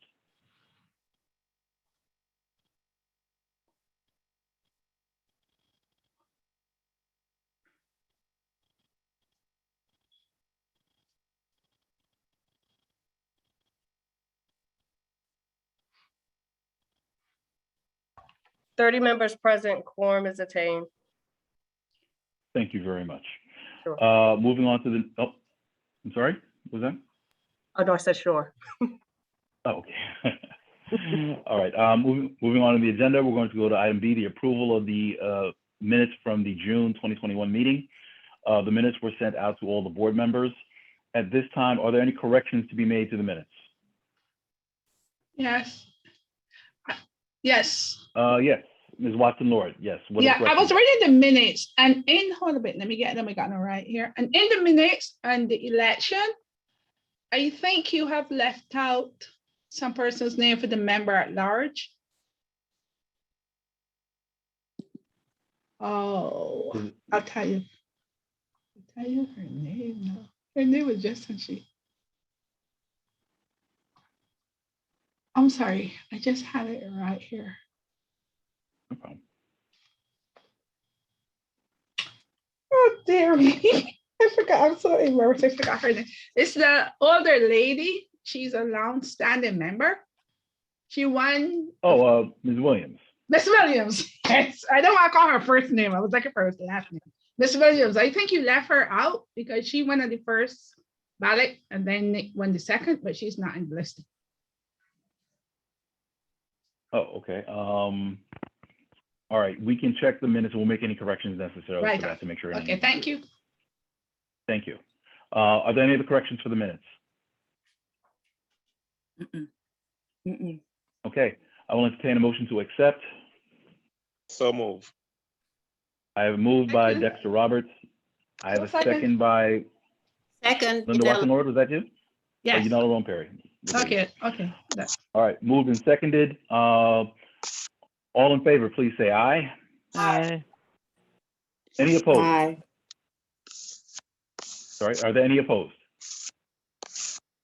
Are there any abstentions? All right, the ayes have it. Motion carries. The minutes are adopted. Could you please let the vote reflect it was unanimous consent? Okay, going on. Next item on the board will be the district office report. Dante, are you prepared for a report with a report for the board? I am. Okay. Good evening, board members. Pleasure to see all of you again, speak to you again. Let me get my notes. Okay, perfect. So the district office is open by appointment only. Please schedule an appointment if you need to come to the district office. Of course, you can always send an email or call the office directly to schedule an appointment. Next, the district service cabinet will be having its first meeting this coming Tuesday for this community board session. If you have any items that you feel need to be brought up with the agency representatives, please send an email to the office. Considering the meeting is on Tuesday, if you could send the email, I would say no later than close of business on Monday. That would give me enough time to prepare and add it to the agenda for the district service cabinet meeting. Next, the 30 trash receptacles that were purchased by the board in the, I guess the spring, they were delivered and they are in use throughout the district. So you may be walking on some of the, especially the commercial corridors, you may be walking and you may see new trash cans. They do embody the CB9 logo. I would just say, you know, if you see any other places of interest where you think that this might be, any places of interest where, you know, a new trash can could be purchased, I would like to at least start to compile a new list, not stating that necessarily the board will make the purchase, but I do think having those locations and keeping a monitor of those locations are important. We know that rodents get into trash cans and it turns into a big issue. So I just want to make sure those locations are being monitored by DSNY. Next, we are in the process. We've been working diligently with the Department of Information Technology, Do It, on a new website. I really feel like this website that we're crafting will provide more access and will be more intuitive for people to use. So what we're really looking at is we've been looking over the summer things, inquiries, concerns that have come into the office. We're looking to, you know, figure out how we can get all of the information on the website. Hope in a perfect world, you wouldn't have to, you know, necessarily email or call the office because all of the information would be right on the website. So what we're really trying to do is put all of the information on the website, so it is a great source for the public. We have received a lot of information, obviously, during the summer months regarding block parties and street activity. All of that information will be on the website, including FOIA request and liquor license info and the process. So what we're really trying to do is steer people toward our website. So it's a tool, not only for board members, but also for the public. And if you have any suggestions in terms of, what types of features you think would be useful on the new website, please either call or send an email to the board office. Right now, as I said before, we're crafting it. So there might be opportunity to, nestle in some of the suggestions if the infrastructure allows it. And so, yes, just send those suggestions to the board office. As you may or may not know, on September 2nd, now Governor Hochul signed Assembly Bill 4001, extending the virtual access to public meetings under the New York State Open Meetings Law, which allows New Yorkers to virtually participate in local government meetings during the pandemic. These virtual meetings will be held until January 15th. So just wanted to give you that update if you were not aware. The virtual meetings will continue at least until January 15th. Next, if you are not signed up for our weekly e-blast, we did change the format of our weekly e-blast. I do think that the e-blast that we have now is more is clear and more concise, especially when organizations send us one-pagers or flyers. Right now, we have moved from just sending an email. We've moved to constant contact, which has really allowed us to structure the e-blast according to topic. And so if you haven't signed up for our weekly e-blast, we really only send it once a week unless it needs to be amended. But I would recommend, if there's any members of the public that friends or family, that they could be looking for health information, and we get unemployment flyers. All of that information comes into the board office. We put it into our constant contact. So please direct them to the board office, and we will add them to our constant contact listserv. Next up, now I guess I will go into this point right here. As we move into the community board session, committees will begin to commence, ideas will start to flourish. I please, if you need the board office to assist you with any endeavor, please contact the board office first. Let us know, just so I can make sure that we have the bandwidth to actually assist. As you already know, we are just a staff of 3. So please make sure that you reach out to the board office before you commit us to anything. And lastly, for a budget update, an important note is that the large expenditures that we had in the spring, like the trash cans, for example, those expenditures, large expenditures like that will simply not be possible moving forward due to finally having a DM on payroll. And so as of right now, we currently have $18,194.50 uncommitted in our operating budget.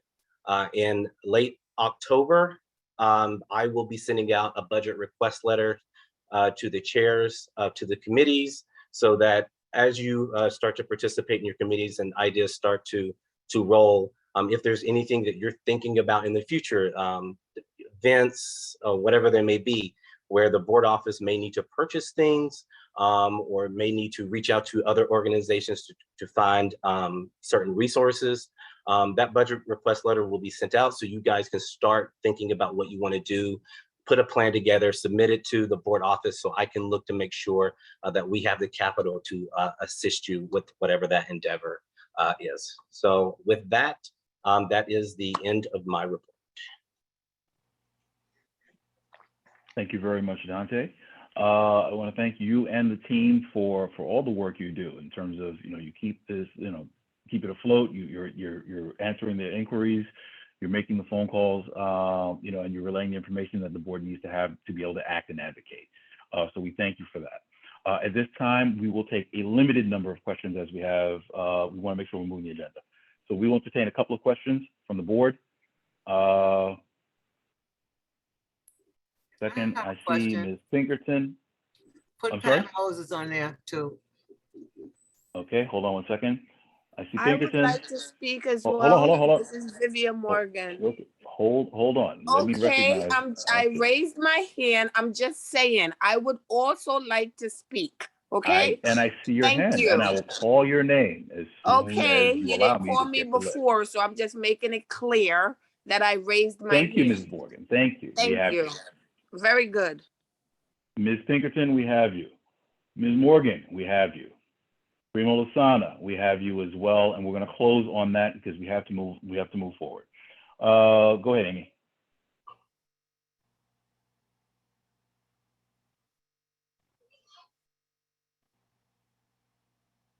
Amy, you have your hand raised? You can unmute yourself.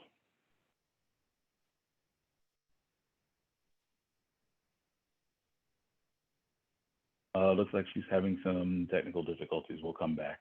Vivia, you have the floor. Your question. Yes, I received text messages from 5 different people tonight asking why they cannot get into the meeting. So there's a issue with people trying to get into the meeting and they're not able to access it, right? So I would appreciate if you could figure that one out. Also, I don't see the reason why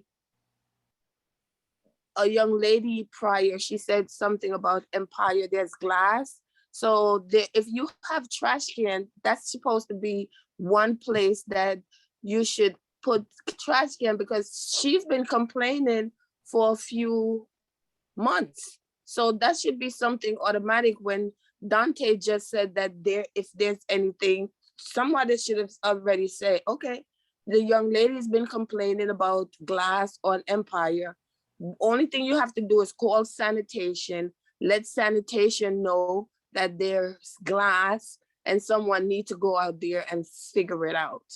Okay, no one suggested that. I'm just making a suggestion. So I would really appreciate if you could look into why people are not able to get into the meeting, okay? Okay. Well, thank you so much. If you know those individuals personally, if you could have them call or email the district office, we have no problem working with them to see exactly what happened. So this issue doesn't happen in the future. Okay. And I would also just advise for anyone who has issues, like for example, the glass, I think one of the things that Dante did not talk about, for example, with the Firestone, that the office team was instrumental in getting that cleanup done. So it was a matter of they acted on the call. And I think that's sometimes the assumption we make, where we think somebody else has already called. And it's ironic how sometimes nobody's ever made the call because somebody assumed that somebody else did. But they got the complaint, they acted on that, they worked with NYPD, they worked with sanitation, they worked with Department of Buildings, and they've done a lot of work in terms of getting that cleaned up, and they're still monitoring to make sure that that happens. So with respect to Empire, I definitely understand that issue over there as well. And I'll probably say that I was one of the people in terms of you assume somebody else is taking care of it. But now that we're alert to that, I'm sure the district office team will take that on and make sure we're engaging the agencies to make sure the appropriate actions are being taken. Okay, I see Primo, and we're going to close on you, Primo, for this call. I'm Pat. Listen, I had asked earlier. Oh, Pat, I'm sorry. That's okay. Just overlook. Amy is here as well. I was on my phone and not on the computer when you tried to call me, so I have something to say as well. Okay, so hold on. So let me just make sure I got my list correct. Okay, so Primo, I have you. Pat, we'll get you first. Primo, if you hold. Miss So I have Pat Moses. also. Okay. I'm on. Hold on, Ms. Williams, you're going to be the last one. So Yes, I have Moses. I know. That's okay. I know. Okay, I have Moses. I have Lasana. Debbie, I do see you. We will take your question. It needs to be brief, but we will take you as well. This is Amy. Can anybody hear me? I'm asking to speak as well. We hear you.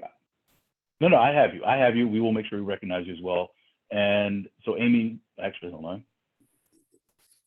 Pinkerton, since you're coming back. And Ms. Williams, we're going to close on you, okay? Are there any more votes, Mr. Chair? Or are we done with the vote? All right.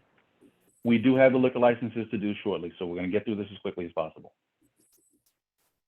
Okay. Ms. Moses, I'm sorry, go ahead. Good evening, Dante. How are you and board evening. members? I had asked, I think about April, May, just before we was breaking. I had asked, could you send the board members a list of the service cabinet members that was on your committee? You said that you would, but it is now September and I haven't seen anything that you sent to the board to let us know who are the cabinet members. Yes, I do recall you asking that question, asking that of me. You are correct. I have not sent out a list of the district service cabinet members. The cabinet itself continues to grow. But what I can do, and thank you for reminding me, that is my fault. I did not send that out. I can definitely send out the current list that I have tomorrow to the board. Thank you. Thank you. Okay. Primo, I had you. Do you have a question? District service cabinet list. Less a question, more a comment. I'll be brief. I just feel like we're hearing from some members of the community some frustration with the format and with the inability to have some of their questions answered, which is understandable, I think. And so I'm just urging us as a community board to hear these complaints and try to take some corrective action. So even if that's reducing the amount of time that people talk to 2 minutes and, leaving in a minute to answer, people want to come to this space to get information, and I just want to make sure that we're making that available to them. I also don't understand the video format difference with having panelists, so ourselves able to view the entire room, but community members or non-panelists not able to view the entire room. I think that would probably be to the benefit of at least the feeling of transparency and engagement in the room. So I don't know what options are available for us to make those kinds of changes, but I'd love to talk about that a little bit more with the larger community board. Thank you. Duly noted. Thank you very much. Ms. Timothy, we have you. I'm sorry, did you say? I just have a comment, not a comment, but just want to say that, I mean, with the district service cabinet meeting coming up, all of the issues that came up tonight about sanitation, and they should be addressed there. That's the platform. So hopefully all that information can be resolved. Totally hear you. I am keeping a running tab, a list of things that have been brought up. Yes. Yeah, thank you. Yeah. Thank you. Right. That is absolutely the purpose of the service cabinet meeting. Okay, Ms. Pinkerton, we're going to close on you. Oh, I thought Ms. Williams was after me, but just two things quick. I'm sorry, you're correct. Yes, that is correct. So two things. One, I just have a comment about the garbage cans and maybe a question. Dante, I did see them in the neighborhood. They look nice, but I'm just questioning. I think the cost was about $23,000 or $26,000. I don't know. It seems like to be a lot. The locations I noticed them on were particularly, I think, Rogers. It seems like they may have replaced municipal cans that were already there, and now we have a branded can where there was a municipal can. So it doesn't seem like we're adding any benefit to the community. We're just kind of promoting ourselves. So I would just underscore that. It would be great if we had additional cans, but if we're just replacing cans at a cost, I don't know if that's benefiting anybody. And then secondly, regarding submitting a proposal to the board for any sort of expenditure that we would wish to have, I know that this has been floated for at least a year, if not more. There should be a template or a format that you as the board would like to see from any committee or committee member as far as expenditures, just so it's fair, it's even, everybody submits the same thing. I know just from experience, I did submit something and it seemed to be bounced around for a very long time with no clear kind of delineation what's wrong with it, but it was never approved. And yet we have committees that routinely submit proposals that are approved because they do them year in, year out. So maybe take the successes of the committees that do have funding that they they submitted a proposal for. And let's use that format for everybody and just make it available. And that's a comment. And that's it for me. Appreciate it. thank Yeah, you. definitely noted. All right. Ms. Williams, you have the floor. We're going to close on you. Ms. Baptiste, I do see your hand. Unfortunately, you raised your hand Okay. after the list was established. So Ready we'll for have to me? take your I question a will little make bit. it quick. Yes, go ahead, Ms. Williams. One of the things that I wanted to say, Debbie mentioned that the questions of complaint that residents have should be taken to the district service cabinet complaint meeting coming up. But I also wanted to say, along with that, for community members, things that impact the community that is wrong. The first thing and the easiest thing to do, you call 311, make your complaint, get the complaint number, then you take that number and you give that to the community board, and it's so easy for them to act on that number instead of just giving them the complaint. Once you go to the 311 and you give them your complaint, you'll get a 311 complaint number, then you give that to the community board and see how they act on that. So we have to also help the board to do what has to be done. We don't just expect the board to do everything and we don't do what we're supposed to do. That's all I have to say. Okay, thank you very much, Ms. Williams.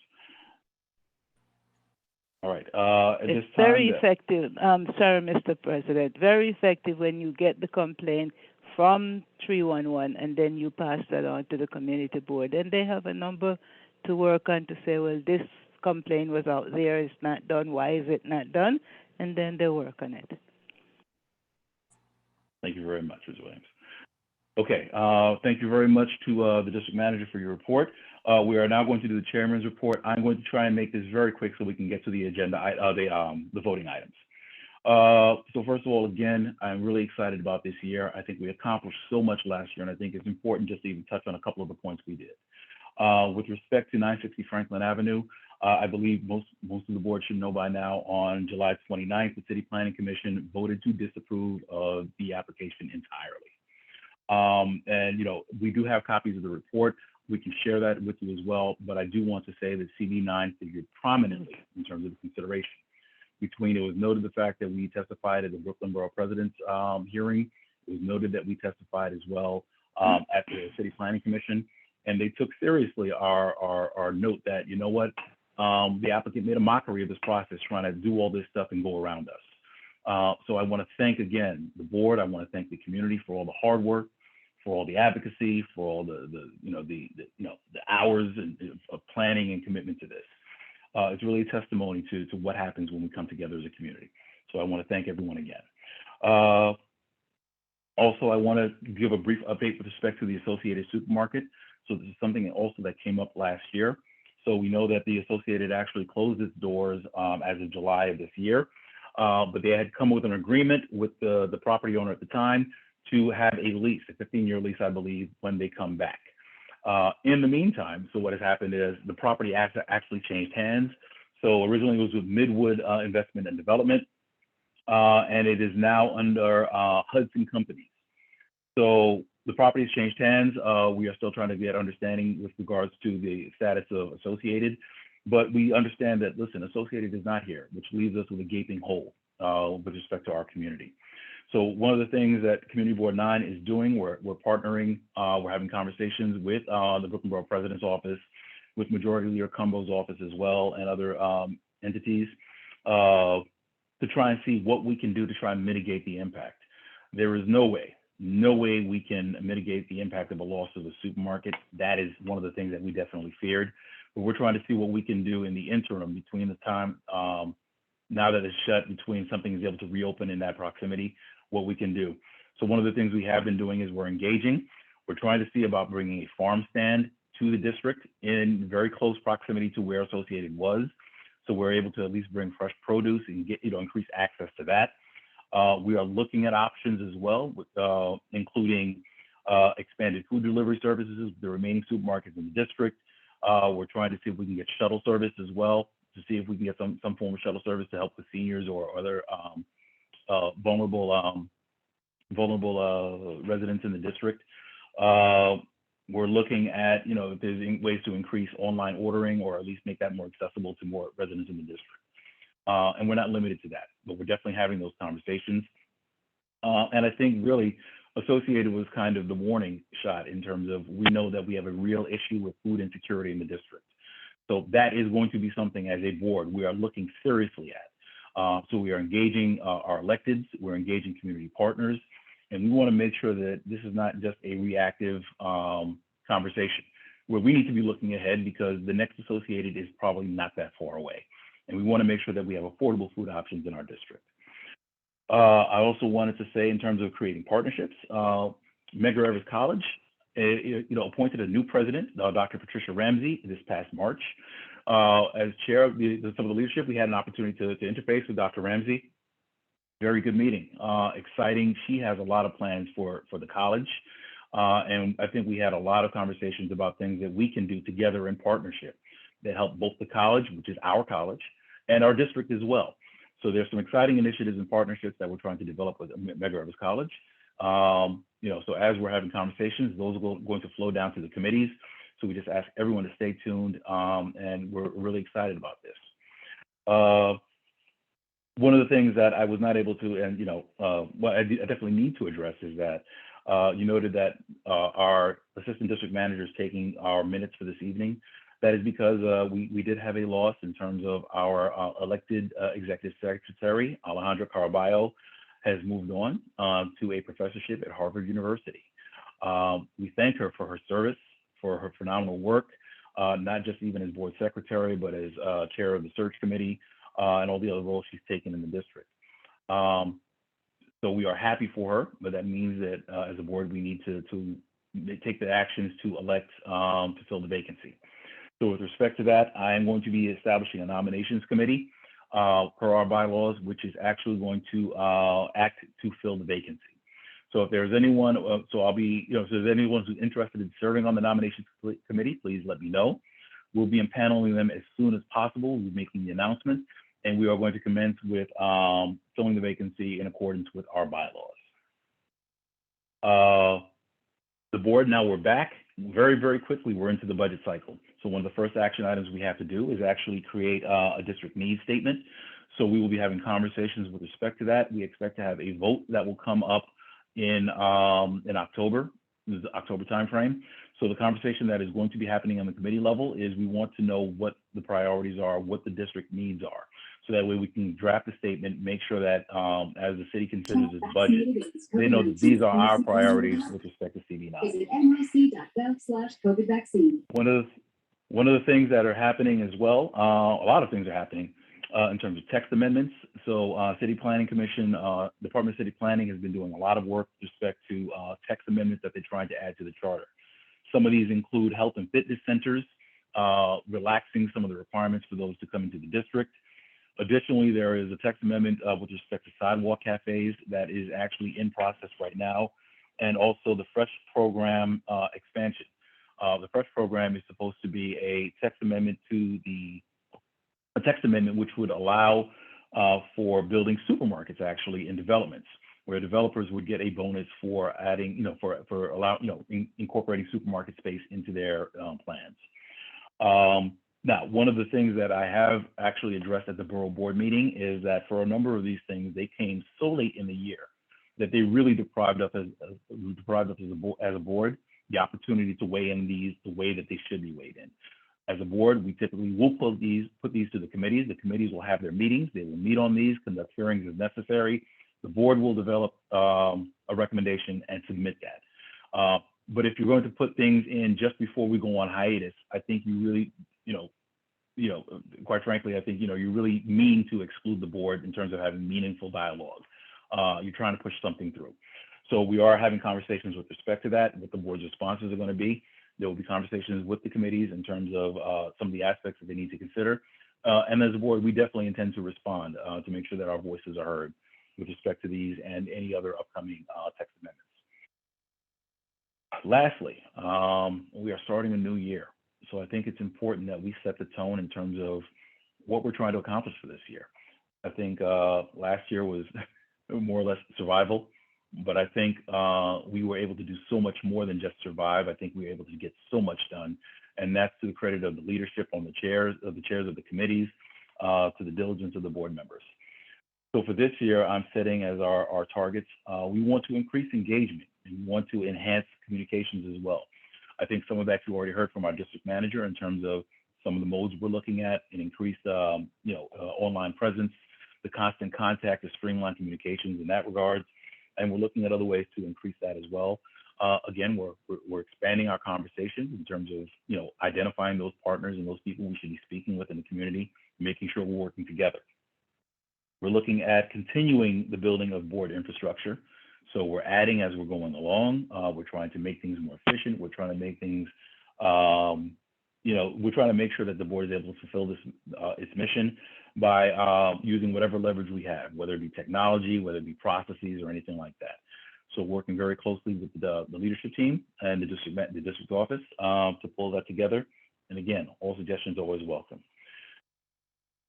This is going to be a common thread you hear, creating and strengthening those partnerships. We are not at it alone. I think one of the things that I really found over the last several months is we have so many partners, so many organizations doing so many phenomenal things. And it makes no sense for us to work in silos. So really, we're going to be looking at making sure we're creating those alliances, creating those partnerships. It's not necessary for CB9 to invent an initiative. Sometimes it's just really more that we sign on and we partner with organizations to make sure that what they're doing is successful as well. So we'll be looking at that and identifying organizations as we go along. And my phone timed out, hold on. And I think really last, but definitely not least, making sure that we are always keeping top of mind advocacy for our community. I think as a board, that is really our mission to make sure that we are addressing the needs of our community. Our district office team is phenomenal in terms of making sure that the services are being delivered and that they're requesting those and letting us know where the gaps are in terms of, no, we need to be having conversations to make sure that all of our residents get what they deserve. What they deserve as residents of Brooklyn and of New York City. So those are really going to be the focuses of this board for the rest of this year. And again, I just want to thank everyone for all of your hard work. But as I say, the reward for good work is more work. But I know as a board, we're going to roll up our sleeves and really, really work in the service of this district. One last item, actually, and two last hits, actually. One, I want to thank our second vice chair, Francisca Leopold, who has been spearheading a wellness fair, which is going to be happening on Saturday, October 2nd. It's going to be on Lefferts Avenue between Washington and Bedford Avenues. This is going to be a great event in terms of, again, we're trying to help the community identify where the resources are. And it's so critical in this time, during this pandemic, because we are still very much in the midst of the pandemic, making sure people understand what access they have to medical care, what resources there are. There's going to be food giveaways for seniors. We're going to have a chiropractor who's there as well. We have a couple of our health organizations will be there. They may have staff on site, which will be able to do some levels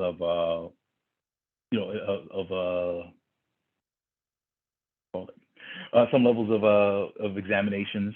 But it's going to be great. I think this is really a good way for us to start off as a year in terms of being out in the community and being of service and connecting people with resources we sorely need. And last, I did mention before with respect to the farm stand. So we have had conversations with the Borough President's office, with the Majority Leader's office in terms of bringing a farm stand. What I would like to do this evening is introduce a motion where as a board we adopt this as we're doing in terms of one, promoting this farm stand, but two, making sure that we are engaging our elected officials to talk about how we mitigate associated with that larger issue of food insecurity. So I'll be introducing a motion for the voting session with respect to that. At this time, that concludes my report. I will take a couple of questions on because we do have to move the agenda this evening. We'll take 3 for now. Okay, I see Suki. I see Amy. But if you need me to vote, I'm leaving this meeting soon because it's not part of the agenda and you've taken questions several times and it's at 9:30 already and I can't I think we should vote and you could keep the meeting going till 1 a.m., 2 a.m., 4 a.m. But some of us have to go and this is not part of the agenda, these questions. I'm sorry. It's the questions for the chairman's report, which is on the agenda. We will note the questions and we will take. Taking questions several times, 9:30. Okay, Rabbi Berman, thank you. Thank you. Have a nice day, Noted. Fred. I'm going. Noted. Good night. Good night. Pat Moses, I have a question. Suki. Okay, Pat, we're going to note, hold on, I'm sorry. I see Suki, I see Amy. And we need to keep the questions short. I want to try and entertain them. Naomi, I know I skipped you last time. We'll get you. Warren, Just hold on, and last one, Ms. Moses. We're gonna wind up with you. Okay, you're gonna be the final. You're gonna be the final word. All right, that is all. We're gonna conclude on those questions. Suki, go ahead. You have the floor. just very quickly, the committees for this year, I think Dante said you might address them. For the committees, could you repeat the question? Yeah. Oh, sorry. Okay, with The respect to committee committees? assignments for board members for this year, Dante said you might address them. What? Yes, we'll address them. Yeah, committee assignments really late this year. And some of that is just because of, the demands in terms of, just trying to get all that together. So I take the full responsibility for that. The other thing was we also considered that, especially with September, because of the religious holidays, it was very difficult to program committee meetings for that. So we are just about finalized with the committee assignments. Those will be communicated very shortly. So those will begin shortly as well. And if there are any questions with respect to that, you'll be able to follow up the district office or myself personally. But that'll be coming out very shortly. Okay. Thanks, Fred. Amy. Thanks. Okay. All right. Amy.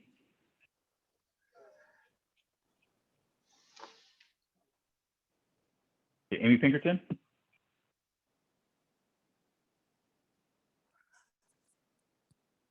Okay, Amy, let we're me gonna just come- say one thing. Can you please Hold on. excuse me? Can you please excuse me for, because I have to leave, and I just want that to be noted that I wanted to vote, but unfortunately I have to go to work for 4 a.m. in the morning, so I have to go to sleep. So just wanted to let you know that. Thank you. Have a good night. Sorry, this is Amy. I unmuted my mic on the computer. I don't know. So can you hear me? Yes, we can hear you. Okay, so just two things quickly. One was Mayor Evers. I thought that if we have a partnership, I just want to suggest, as I did before, I guess an executive speakers series. It would be great if Mayor Evers, as other SUNY and CUNY schools, sponsor a series of speakers that would come prominent in whatever field they are and have them at that college. I think that would benefit the community. It would be a go-to, whatever. I think that should be kind of maybe a discussion in the partnership. And two, to go to Yakov's comment, we always vote on the liquor license last. And I think that we should probably rethink that in terms of our agenda, because they're quick. And when there's a lot of board business, but a lot of people cannot stay on long. So maybe just kind of thinking that for the future, I think would benefit everybody. And that's it for me. Thank you. Amen. Okay, thank Agree you. with you, Amy. All right, Ms. Baptiste. Good evening, everyone. Naomi Baptiste, no relation to Fred Baptiste. How y'all doing? Two things. One, I want us to start looking at the legislation of mobile RV homes. This year on Empire Boulevard between Troy and Schenectady, there was a young man who had a trailer RV home in front of PS 221, the school. The residents in the area were very forceful in getting this RV removed, which he moved to Troy between Crown and Montgomery. the question is that before we see a whole trailer park in Crown Heights, how do we address this? Because it's popping up where people have trailer homes and they can park on alternate sides. That's number one. Number two, I just wanted to let everybody on the board know that there is, I sent a flyer to a community board email in regards to a grandparents initiative that they have. And they're taking members with a 50, anybody who joins, there's a $50 incentive for grandparents and caretakers of kin foster care. So I sent a flyer to the board. I emailed it to the board. I wasn't able to talk about it. I do have a contact person, and hopefully we can bring this to community, because we have a large senior population who are taking care of children that are not their direct children. They're usually grandchildren or grandchildren or kinship foster care. Thank you. Have a good night. I'm gonna be here, but Okay, thank you very much. Warren, I have you next. Hi, good evening to everybody. I just wanted to expand on the health fair for a second. Number one, we have a tremendous amount of vendors, including that is H&H, a vaccine van, as well as Test and Trace. We also have representatives from the major healthcare facilities, people for nutrition, etc. But the most important part in terms of the board is that we need some volunteers. And this is a very big undertaking, and we really could use some help. So if you are free on Saturday, please contact the board office. And to volunteer, it could be 1 hour, 2 hours, a half a day, but we really could use some help in pulling this off. And I just want to thank Francisca as well as Melissa Severe in terms of the leadership, which they have really outperformed themselves. So thank you. Need our help. Okay, thank you so much. Ms. Moses. No, I think my question was answered. I didn't know what committee I was on, so. Understood. You answered. Okay. Okay, good. And last but not least, we want to take the one last. Melissa, I saw your hand was up. Did you still want to speak? You have a question? I'll save it. No worries. Okay, all right. Thank you very much. Okay, we are now going to go on to voting items. Okay, so we are now going to go on to the SLA applications. All right. All right, so the first application we heard this was Aggie's, I always mess it up, I apologize. Aggie's Cafe LLC at 818 Franklin Avenue. This is for a new wine, beer, and cider license. We heard from the applicant this evening. To the district office team, were there any adverse reports that you received regarding the application with applicant?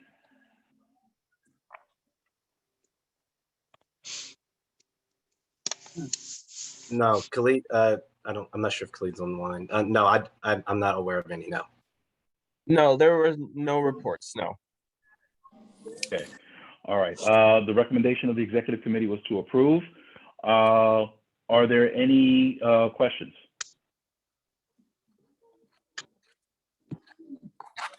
Well, actually, I got a little bit backwards. I will entertain a motion to approve the application.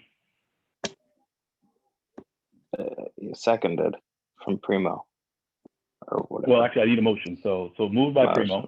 You want to move it? There it is. Okay. Yeah, moved. All right, moved by Primo. Second by Blackwell. Seconded by Blackwell. Okay, are there any questions with regards to this application? I see Tessa. Yeah. Yes, I'm only raising my hand because I'm like horrendously late and I don't want to be absent, so I want to vote. So mark me present, please. Did anybody hear that? Everybody hear that? Yep. Dante, did you hear that? Yes. Yes. Yeah, so mark me present. I was more than an hour late, but I want to vote, and just mark me present, please. Perfect. Thank you. Will do. Okay. All right. Okay. So seeing no other questions, we will call the question. In the interest of time, all those members in favor of the motion, please say aye. Aye. Aye. Abstain. Hold on. Wait. I'll call for the vote. Wait for me to call for the vote because we got to make sure it's recorded appropriately. Are there any Abstain. members? Wait for me to call the vote, and then we will record it appropriately. Are there any members in opposition? Abstain. Miss Williams, abstain. I think we got you. Thank you. Please note the one abstention. Motion carries. All right. Next item on the agenda is Ann Sons LLC at 447 Rogers Avenue for the renewal of a wine, beer, and cider license. Fred, can I interrupt and perhaps suggest that we fold all of the applications together and see if anybody has any objections? Everybody showed up and everybody answered No, questions. that's not good. No? Okay. That's all right. not good, Mr. Dante. Just Well, that wasn't suggesting Dante, it. but That Good was- suggestion, this is- Primo. This is Primo. Primo, Yes, all good right, Primo, suggestion, sorry. Primo. that Thank was you, Primo that got sorry. shot down. Sorry. Okay, but we'll try and do this as quickly as possible. So, do I have a motion to approve the application for Ann Sons NYC LLC at 447 Rogers Avenue for a renewal of a wine, beer, and cider license? So moved, Tessa Hackett Vera. Okay, I have it moved by Second, Warren Tessa Burke. Hackett Viera, Second. seconded by Warren Burke. I hear Warren Burke for the second. All right, moved and properly seconded. Are there any questions? No. Okay. Seeing none, we're going to call the question. All those members in favor of the application, please say aye. Aye. Aye. Aye. All those opposed, same right. Please say nay. Abstain, you have me for that, right?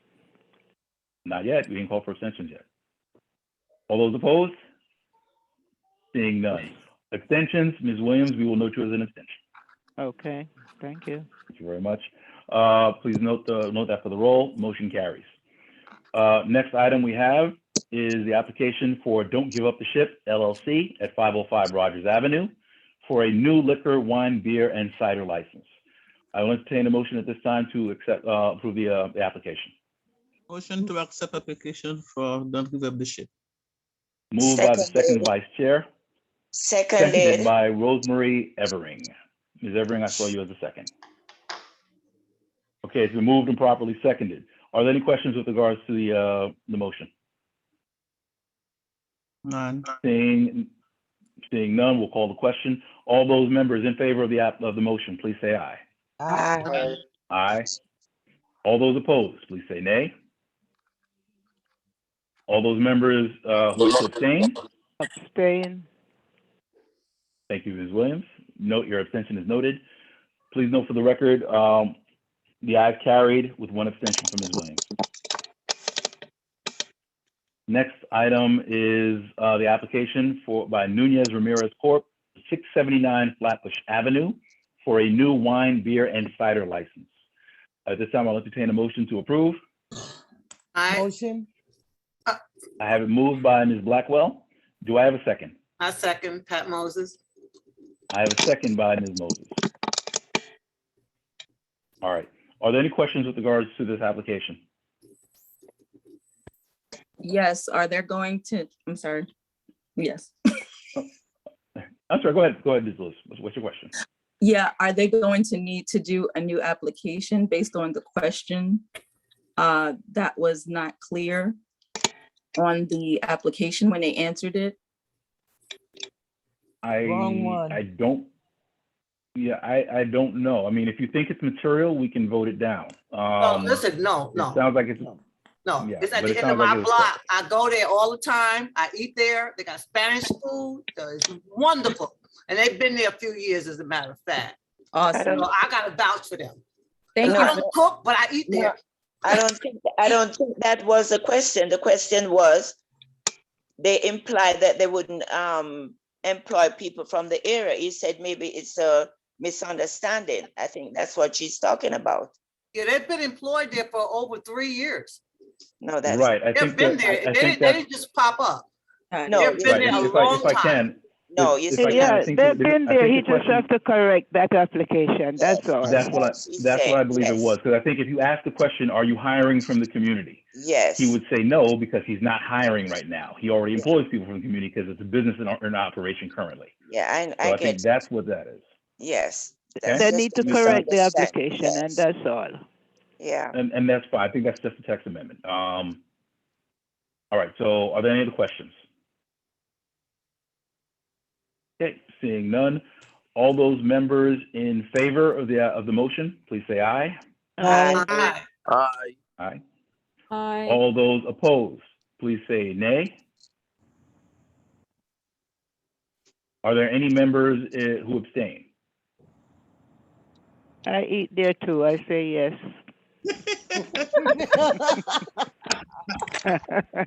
Thank you, Ms. Williams. Please let the roll show. All members voted in the affirmative and the motion carries. Carries, yeah.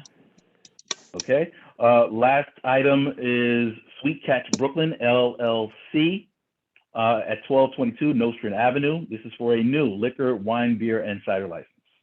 So moved. I have it moved by Nicholas Almanor. Do I have a second? Second. I see a second by Melissa Severe. Okay. Are there any questions with regards to this application? There's a lot of churches in the block, and we need to investigate that further. So you all can vote. I abstain. You got to know your community and know what's in there before you agree to things. And a lot of people don't know their community. There was not. So there's a church in the block, two churches, and one on the What does that got to do with Hawthorne anything? Street. Because So it's not beer supposed and to be liquor close. license right there. We tried that before and we turned it down. So I don't know why people who don't live in the area voting for what they don't know, because it was not taken to the Public Safety Committee. But you all could vote for it. Miss Evelyn, Yes, educate sir. us on what's in that block. Don't do it like that. How Yeah, close are tell the us. churches to the liquor store? Okay. I Well, haven't, you listen. know why I haven't said anything? All right, listen, please, really, please. We need to make sure. Because those people were not vetted by the Public Safety Committee. If they did, they would know and they would hear from the community. There's so many times they try to put a beer and liquor license in that block and it's turned down. And it's not good. That people should just vote for What things. seems to be the without- problem, Miss Williams? What is the problem? That's what Beverly's asking you. There's two churches right there. And on Sunday, nobody asked them if they're gonna be open on Sunday. There's another church on the block. There's a school right up the street from there. A school school's not right up open the on street. Sunday. What else might be an issue? There's a school right up the street from there, a public school. Okay. And we have a lot of drugs in the block right there that the police have to put their camera and their light there all the time. Right now on the corner, it's a group there that we cannot get rid of. Okay. Thank you for Okay. educating us, Miss Evelyn. We appreciate it. Thank They you. were on the block between Nostrand and Rogers. Now they're right on the corner next to some sneaker store just opened on the corner of Hawthorne and Nostrand. It's a group there. They are there. It's bad. okay, Miss Evelyn, when the proprietors were there, came to us, did you ask them about what all your concerns? Okay. We didn't even know they were doing this. Yes, I heard it just the last meeting and the thing. We didn't know about it. Okay. This one, we listen, have stopped order three of of the day. them before. Order of the day. If you have a question, please wait to be recognized. We're not going to have the crosstalk. All right, Ms. Williams has already spoken. Are there any last questions? I will see Melanie and I will see Suki. I think Go you ahead, need to go put ahead, it on hold. Yeah, I just wanted to say I appreciate the fact that Ms. Williams has brought to our attention things that we need to know when we're voting for these items. So often we're approving these licenses, and it's true, we don't necessarily know what is on the block. So if there is a church on the block in which someone's asking for a liquor license and it's a law that, that's not supposed to be the case, maybe when persons are opening up businesses, that's something that they also need to take into consideration. And we vote no. I don't know if we're able to vote no in advance of them even starting a business there before it gets to this point. So I just wanted to say I appreciate her bringing that to attention. We could put All it right. on hold and visit it once it's investigated, please. That would be nice. There's a school right up the block there, the school, IS what? Listen, we have to be very mindful Yes. how we. All right, how we listen. arbitrarily Okay, hold on. kill Hold small on. We are business going to do this. opportunities, okay? We are doing this one at a time. One at a time.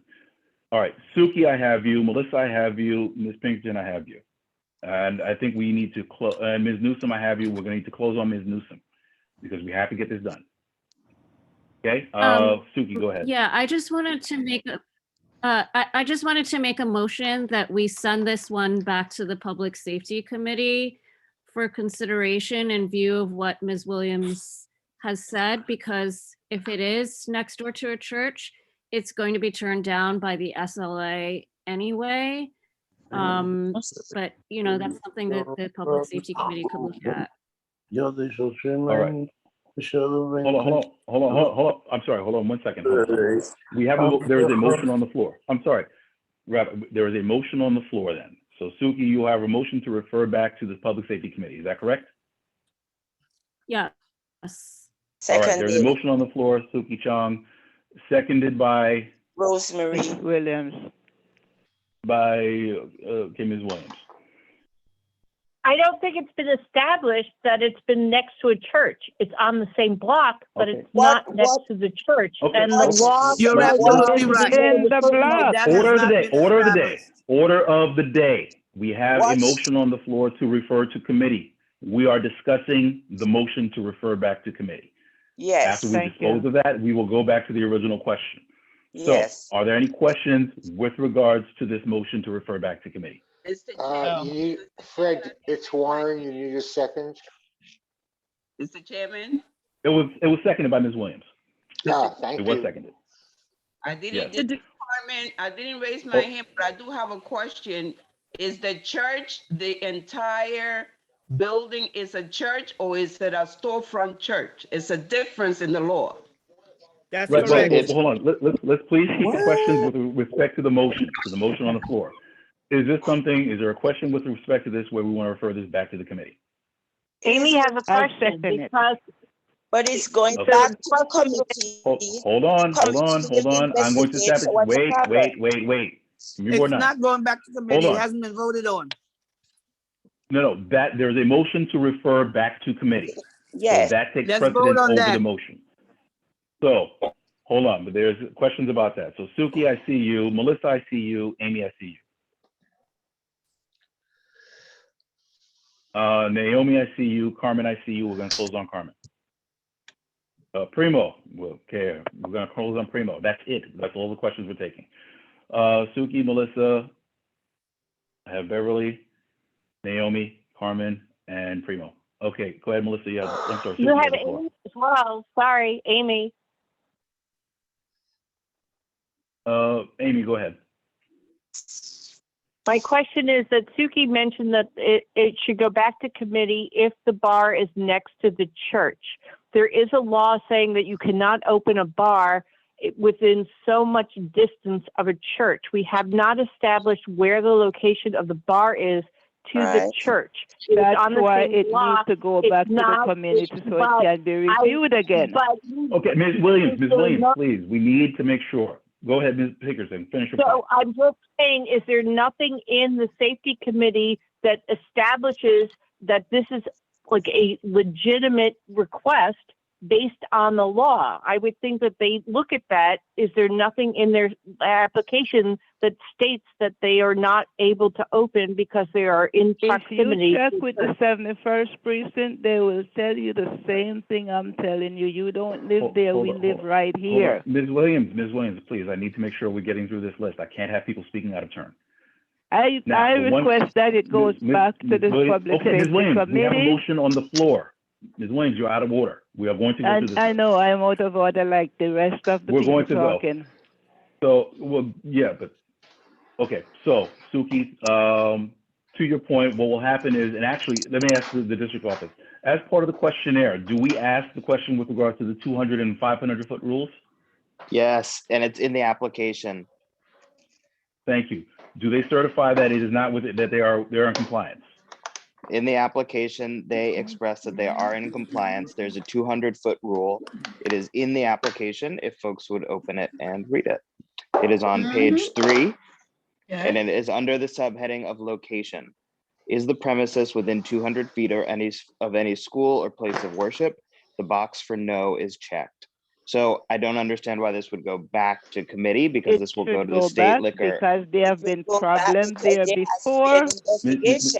Williams, it's part of their application where they have certified that it meets the requirement. There is a 200-foot rule and there's also a 500-foot rule. So Somebody's a friend of the people who opening that business there, and believe me, I'm gonna take it straight to the mayor's office. And absolutely, that is your right, Ms. Williams. But now we're going to continue. So I'm sorry, I'm losing. Suki, I think you had That's the a question. disgrace. This board is a disgrace. Ms. Williams, please. It's been moved to refer back to committee. Melissa, did you have a question? I'm sorry, I see your hand.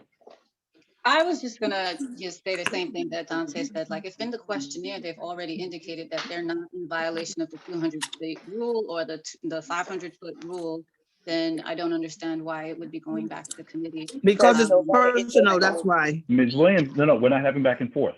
The member is asking the You can't just question, making the point. That's arbitrarily it. just This say is like, debate. no, you don't deserve to, go through with your application because That's we don't like correct. that location. That's kind of arbitrary. That's correct. There just doesn't make any sense. And the other thing that we could do is, I don't know if there's like a resolution that's passed or whatever. There could just be a resolution that says, we approve this application as long as it's in compliance with X, Y, and Z 200-foot rule, 500-foot rule, and then call it a day. That's correct. Absolutely. Can I All right, speak thank you very much, Melissa. Hold on. No, hold on. Carmen, I do see you. We're going to get to you in a second. There are 2 people ahead of you on the queue, but we're going to get to you. I see you. Ms. Newsom. 10 o'clock and I'm gonna go. We have, one of the things about us as a group of committee members, we have a committee member that lives right in the area, and she's given us a 3-dimensional image of what's there. If we're asking an individual to certify that they're not breaking the rule, when they want to put commerce there, they want to make money there, they're gonna say, no, we shouldn't just take their word for it. Miss Evelyn is a community member who lives on the block. She's a tenant leader on the block. We either go verify for ourselves, which is what Miss Evelyn is doing right now, or we send it back to committee for them to verify. Either way, we should not be taking the person who has a vested interest in it being following the parameters that they see because in it being there. We should take their word for it. That's not what we do. We're to look out for the community. That's our job. And Miss Evelyn is telling us what's there. Thank you, Beverly. Thank you, Ms. Newsom. Thank you, Beverly. Okay, Carmen, I see you, and I think you're the last point. Hi. I just want to make a point or clarify for the board what the rules are with regard to churches, because we did deal with this issue in a lot of our establishment in Rogers Avenue that are next to storefront churches. And we met with SLA. We met from representative for SLA, Albro Hall, and it was explained that in order for the rules apply to any structure that is 100% religious institution. If you have a storefront church and there are apartment buildings or any other section of the structure is being used for anything other than religious observances, it is not considered 100% a church and the law does not apply to them. So that's why I'm asking, and I was asking before, if it's a storefront church or it's a church like the churches that are totally and completely 100% church. Because we dealt with this. Thank you very much, Carmen. We're going to see Naomi because she did have her hand and I missed her before, and we're going to close on that and we're going to vote on the motion to refer. Naomi, go ahead. Excuse me, Fred, this is Warren. I'd like to speak after Naomi. After Naomi speaks, we had closed the list, so we're going to vote on the motion. So the motion is going to go up or down. We're going to see what happens. Damn. Yeah, I apologize, but we do need to move this. Naomi, go ahead. We're going to conclude on yours and we're going to vote. Thank you. And Warren, if your point is important, you could take my space. If your point is, if it's that valid, you could take my space and I can. No, by all means, just please speak. Okay, thank you. I wanted to say, can we make a suggestion? Because we have committees and people have to, whoever's requesting to come in our community to make commerce, we have some type of committee on where they want to put their establishment. The reason why I'm saying that is because everybody that's on board live in different areas of the community, and it's very diverse. So certain things that we might miss, I think we should come up with some type of committee that once they get the application, even though they put it that is no, that committee goes search out the area and see what is in the area to make it easier for the committee that don't live around there to find out or bring back questions on what the laws are, or have a decipher what is right and what is wrong in the neighborhood. Thank you. Thank you. All right, and with that comment, we are now going to call the question. The motion is to refer the application back to the Public Safety Committee. All right, at this time, Mia, please call the roll.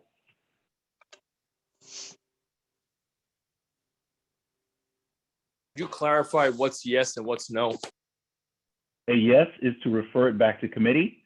A no is not to refer it back to committee. And if it fails, then it goes right back to the original motion to approve.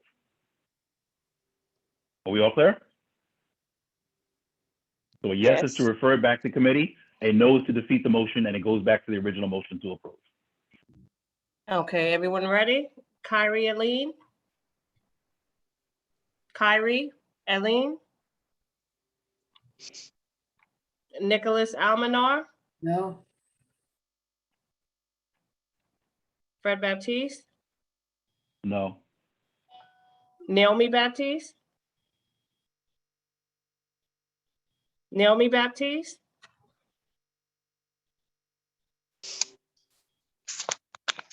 Sorry, I had a call out here. Or yeah, no, that's what I'm. You're voting yes or no? I'm sorry, I couldn't hear you. Everyone else, could you please mute yourself? I'm voting yes. Thank you. Yes. Yes. Thank you. Yakov Berman? Warren Burke? Warren Burke? Augustine Blackwell? Mia, no. Augustine Blackwell? Thank you, Warren.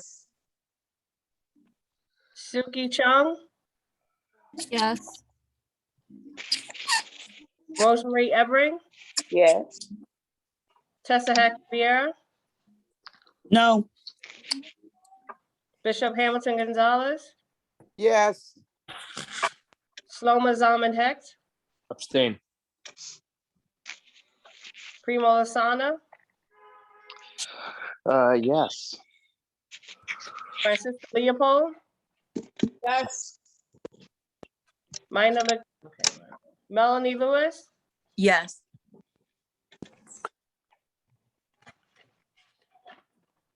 Christian LeBeau?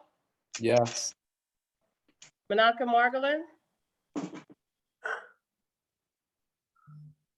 No. Carmen Martinez? Yes. Pat Moses? Abstain. Beverly Newsome? Beverly Newsome? we're not giving the committee any conditions if they get it back, right? It just goes right back to the committee for consideration. That's all it does, and they do what they did before. Okay, no. Yankee Pearson, Abstain. Abstain. got it. Thank you. Amy Pinkerton? Amy Pinkerton? Yanela? No. Yanela Rome Perry? No. Dexter Roberts? Checking Yes, vote. Okay. I'm sorry, Dexter Roberts? I vote yes. Thank you. Ms. Pinkerton, I noted your vote. Thank you. Felice Thank you. Robertson? Felice Robertson?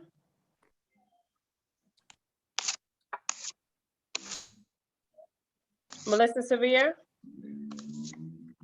Just to clarify, yes, just to go back to committee? That's correct. No, I'm sorry. A yes refers it back to committee. Okay, A so no then my means we go back to the original motion. Cool, then my So answer is no. Rashida Sadiq? No. Kanina Sperlin? No. Debbie Timothy? Abstain. Linda Watson Lord? No. Evelyn Williams? Yes. Cheryl Wright? No. Give me one moment to tabulate.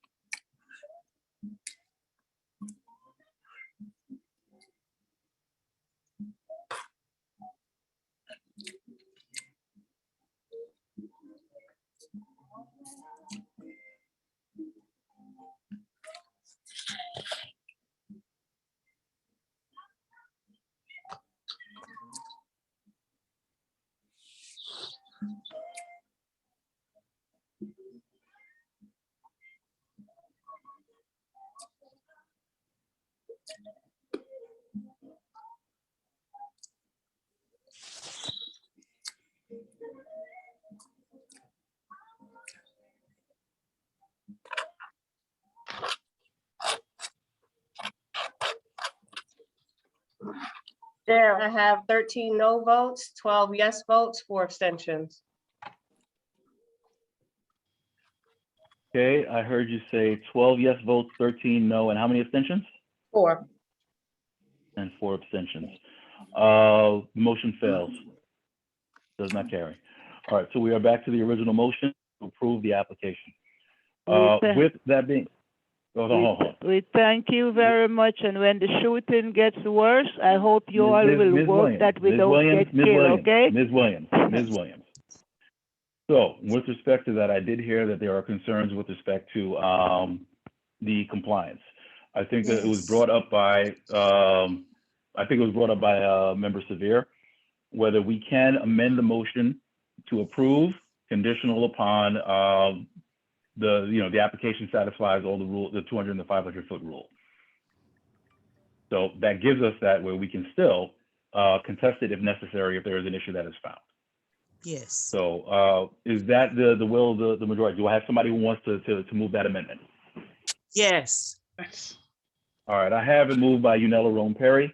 Do I have a second? Second. I have a second by Augustine Blackwell. Okay, so it's been moved and seconded. Is there any further discussion? Yeah. Well, Okay.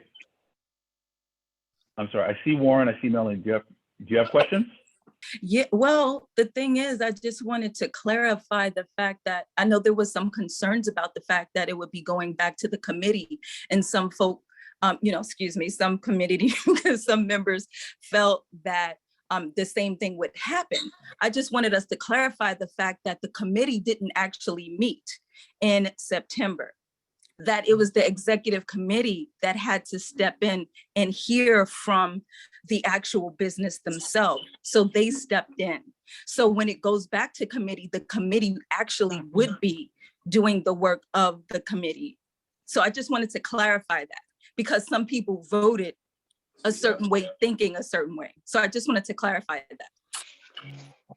Okay, thank you for that.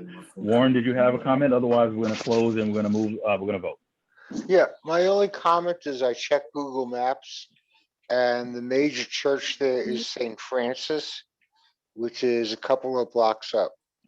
Thank you. Oh, There's a storefront church. It's a storefront church right there. Two doors down. Right, but you Yes. heard, excuse me, you heard Carmen Martinez giving you the definitions. So And that's then what you there's St. should, Gabriel's down the street. that's what you should consider for your votes. That's all. I'm just giving you the Right. facts. But St. Gabriel's is not a It's storefront closer. church, is it? No, but listen, but the thing is, and just as last, let me just make one comment. The idea is this amendment catches that. So if it is not in compliance, it's automatically Thank moved. you. Fails. And that's the recommendation that goes to the SLA. Okay, so with that You being understand, said, Ms. are Evelyn, we- correct? I'm sorry, hold on one second. Could you repeat that? I'm just asking Miss Evelyn, she understands what we're trying to do, right?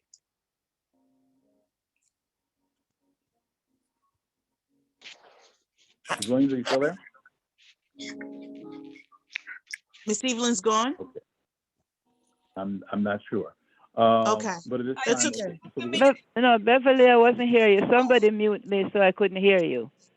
No, I'm just asking, you understand what we're trying to do, right? Even though we didn't send it back to committee, we are still trying to make sure that your concerns get addressed, but just in a different way. Okay. Because if we go this route and put the amendment on, like the other board members suggested, then all your concerns, all of our concerns will be covered, because on Rogers Avenue, there's a bar right beside a daycare. And there's church on Franklin is not a storefront church, and there are 3 bars right on the corner from it. So that the liquors, they're gonna do what they want unless we do something. Okay. Okay. All right. Okay. Shlomo, Carmen, do you have any questions, really pressing questions? Otherwise, I would like to call the question on this vote. And well, actually, are you calling? I'm sorry, because I thought that I heard somebody say that the Public Safety Committee did not actually meet, that it was the Executive Committee that made the decision on the SLA? That's correct. Okay, That is correct. is that something that's acceptable? I thought the committee, the SLA, that the Public Safety Committee made recommendation, because at some point I heard somebody say it was the committee's recommendation that they be approved. So if the committee didn't meet, how did the committee make recommendation for approval? The executive committee. The executive committee, this was reviewed. The by executive committee did, and I abstained from it. That's why I did not vote for it, because I know they did not meet. Ms. Williams, thank you. So to that point, it was reviewed by the executive committee, as the committees have not been stood up yet.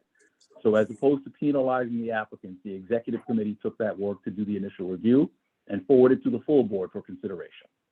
So that's where we are right now. That's all I'm asking. That's all I'm asking. Okay. So, Carmen, does that answer your question? Was it a matter of urgency? Yeah, because we didn't want to penalize anyone, because I think their applications were on hold. So the idea was we wanted to give them a fair hearing, so at least they would exec, and then they would have an opportunity to go before the board. Support the board would Courtesy, Carmen. have this vote. Huh? Courtesy, not emergency. No, I know it's courtesy, because this is not the first time that applications have come into the board during the summer, and they are not taken up until the committee meets. Right, no, they didn't skip the committee. The committee is not. Let me see if I have a $20 bill. Are you on Okay. far? All right, listen, we need to move the board. So Shlomo Heck, Warren Burke, and we're gonna call the question, okay? Yeah, Chair, quickly.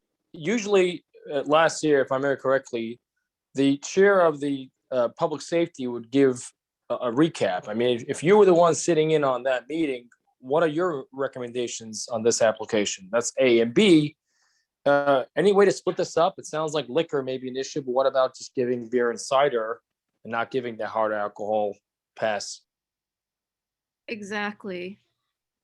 Oh, I mean, please, you give me a could, but I break. think, hold on. We typically don't split the applications up like that. Set It's a liquor matter of, license. we usually would recommend, either we recommend or we don't, or we make the suggestion to the applicant. But I think at this point, we've reviewed it. The applicant is there. The motion is there. We either go forward or we don't. But I think we've tried to address in terms of some of the concerns where if there's an issue, it will get stopped because the board has an opportunity. We have a stipulation on file. Okay? Oh, hold on. Can you hear me? Yeah, you're better now. You're better now. Yeah. All right, I apologize. All right. Okay, so Warren, and then we'll call in the question. Do you have a question, Warren? No, I said what I had to say. Thank you. Okay, thank you. We're going to call the question. I would ask Mia if you could please call the roll.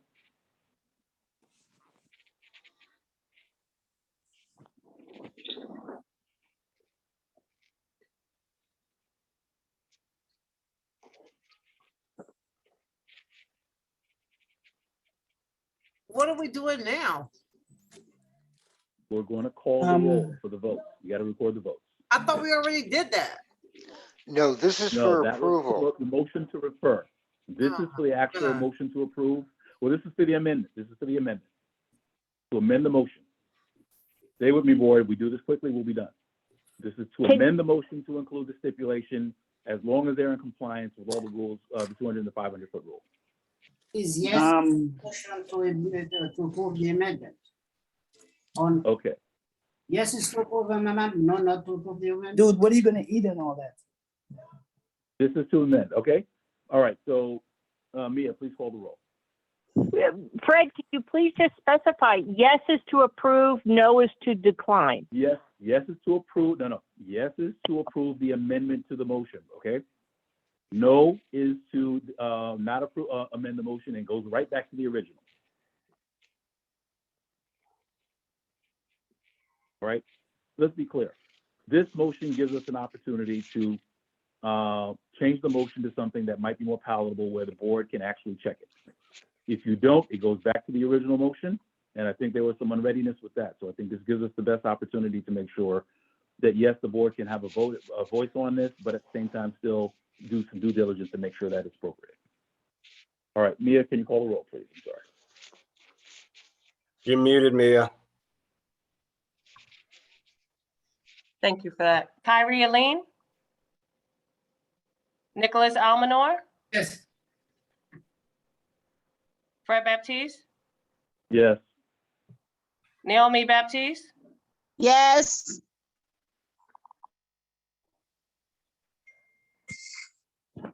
Warren Burke? Yes. Augustine Blackwell?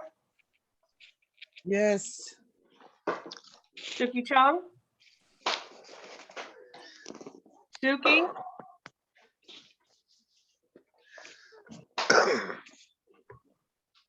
Rosemary Evering? Rosemary Evering? Tessa Hackett Vieira? Tessa Hackett Vieira? Bishop Gonzalez? Yes. Tessa Hackett, very yes. Thank you. Bishop Gonzalez? Bishop Hamilton Gonzalez? Yes. Shlomo Zalman Hex? No. Primo Lasana? Yes, and I have to go to bed. Good night, everybody. Thank you. Francisca Leopold? Yes. Melanie Lewis? Yes. Christian LeBeau? Yes. Manaka Margolin? Manaka Margolin? Carmen Martinez? No. Vivian Morgan? Left. Pat Moses? Abstain. Beverly Newsom? Yes. Yankee Pearson? Yankee Yes. Pearson? Hello? Amy Pinkerton? You hear me? Yes, I got you. Thanks. Amy Pinkerton? Amy votes yes. Thank you. Yanela Rome Perry? Yes. Dexter Roberts? Yes. Thank you. Felice Robertson? Yes. Thank you. Melissa Severe? Yes. Rashida Sadiq? Yes. Was in Cash App. So Cash App Kenina is like Sperling? $20. Yes. Thank you. Rashida Sykes? Debbie Timothy? Yes. Lorraine Watson, excuse me, Linda Watson Lord? Linda Watson Lord? Yes, sorry. No problem, got you. Evelyn Williams? I wasn't hearing because I got muted. What am I voting for? Chair? This is the motion to amend, this is the amendment. to I the can't motion. hear you. Somebody mute me and I can't hear, so you got to speak up a little louder. I don't know who did it, but somebody cut me down. Can you hear me? Barely. All right, the motion is to amend, this is an amendment to the motion where we Mhm. approve it as Mhm. long as it is compliance with the 200 and 500-foot rules. Mm-hmm. So if it's next to a church or if it's next to a school or anything like that, automatically it's like, no, we don't approve. Okay. So do you approve? Okay. So are you voting in favor? Yes. Thank you. Okay. Cheryl Wright? Yes. That's 24 yeses, 24 yes votes. Okay. Okay. 24 yes votes. What, just for the record though, how many noes, how many abstentions? Sure, let me see, 1, 2, 3, 4.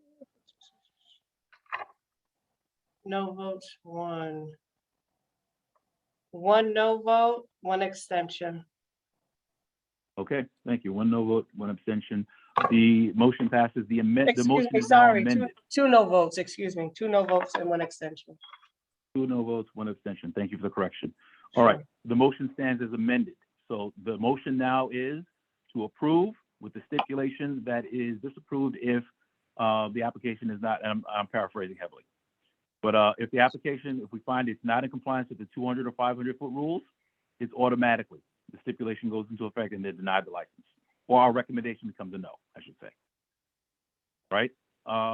With that being said, we're going to call the question. Do the roll call. Do the roll. I apologize, but let's do the roll, make sure this is official, and we capture it all. So a motion in favor is to approve the motion as amended. No vote is to deny the application. Kyrie Eileen? Nicholas Almanor? Nicholas Almanor? Fred Baptiste? Yes. Naomi Baptiste?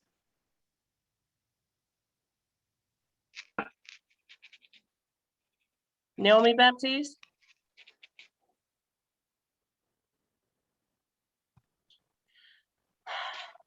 Warren Burke? Yes. Augustine Blackwell?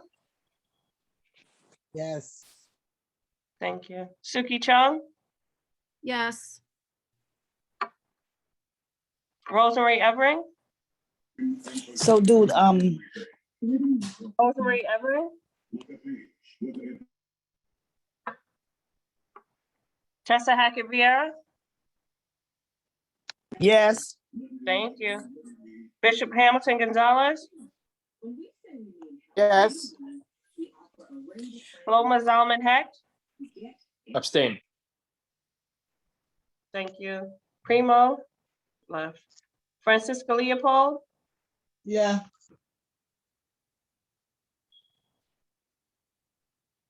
Melanie Lewis? I'm so sorry.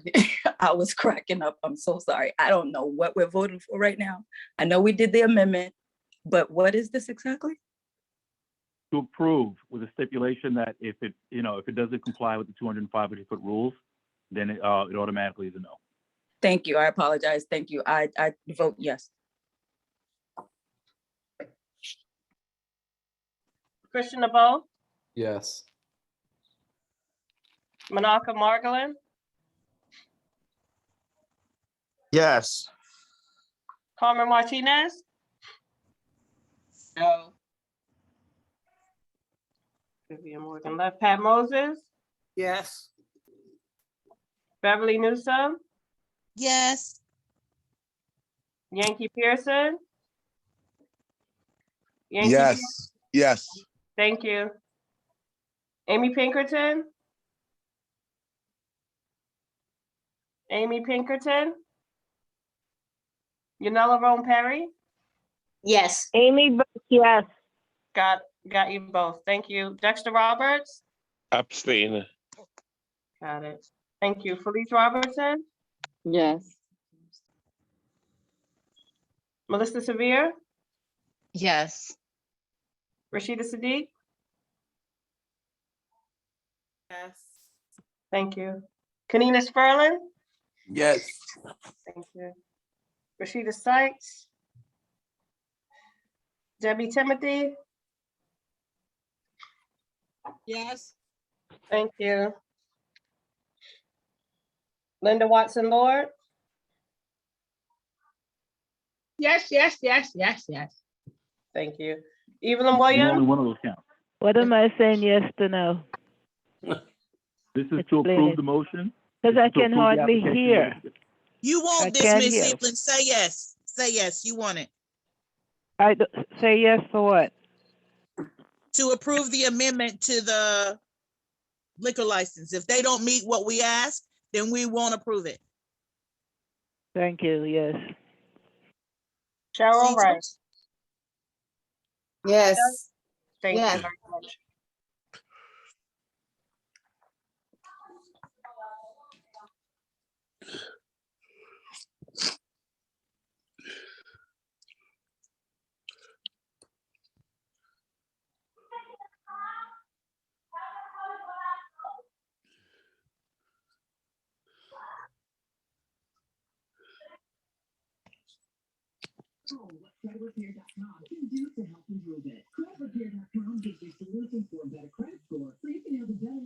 I am muted again. Oh my goodness. Oh Jesus.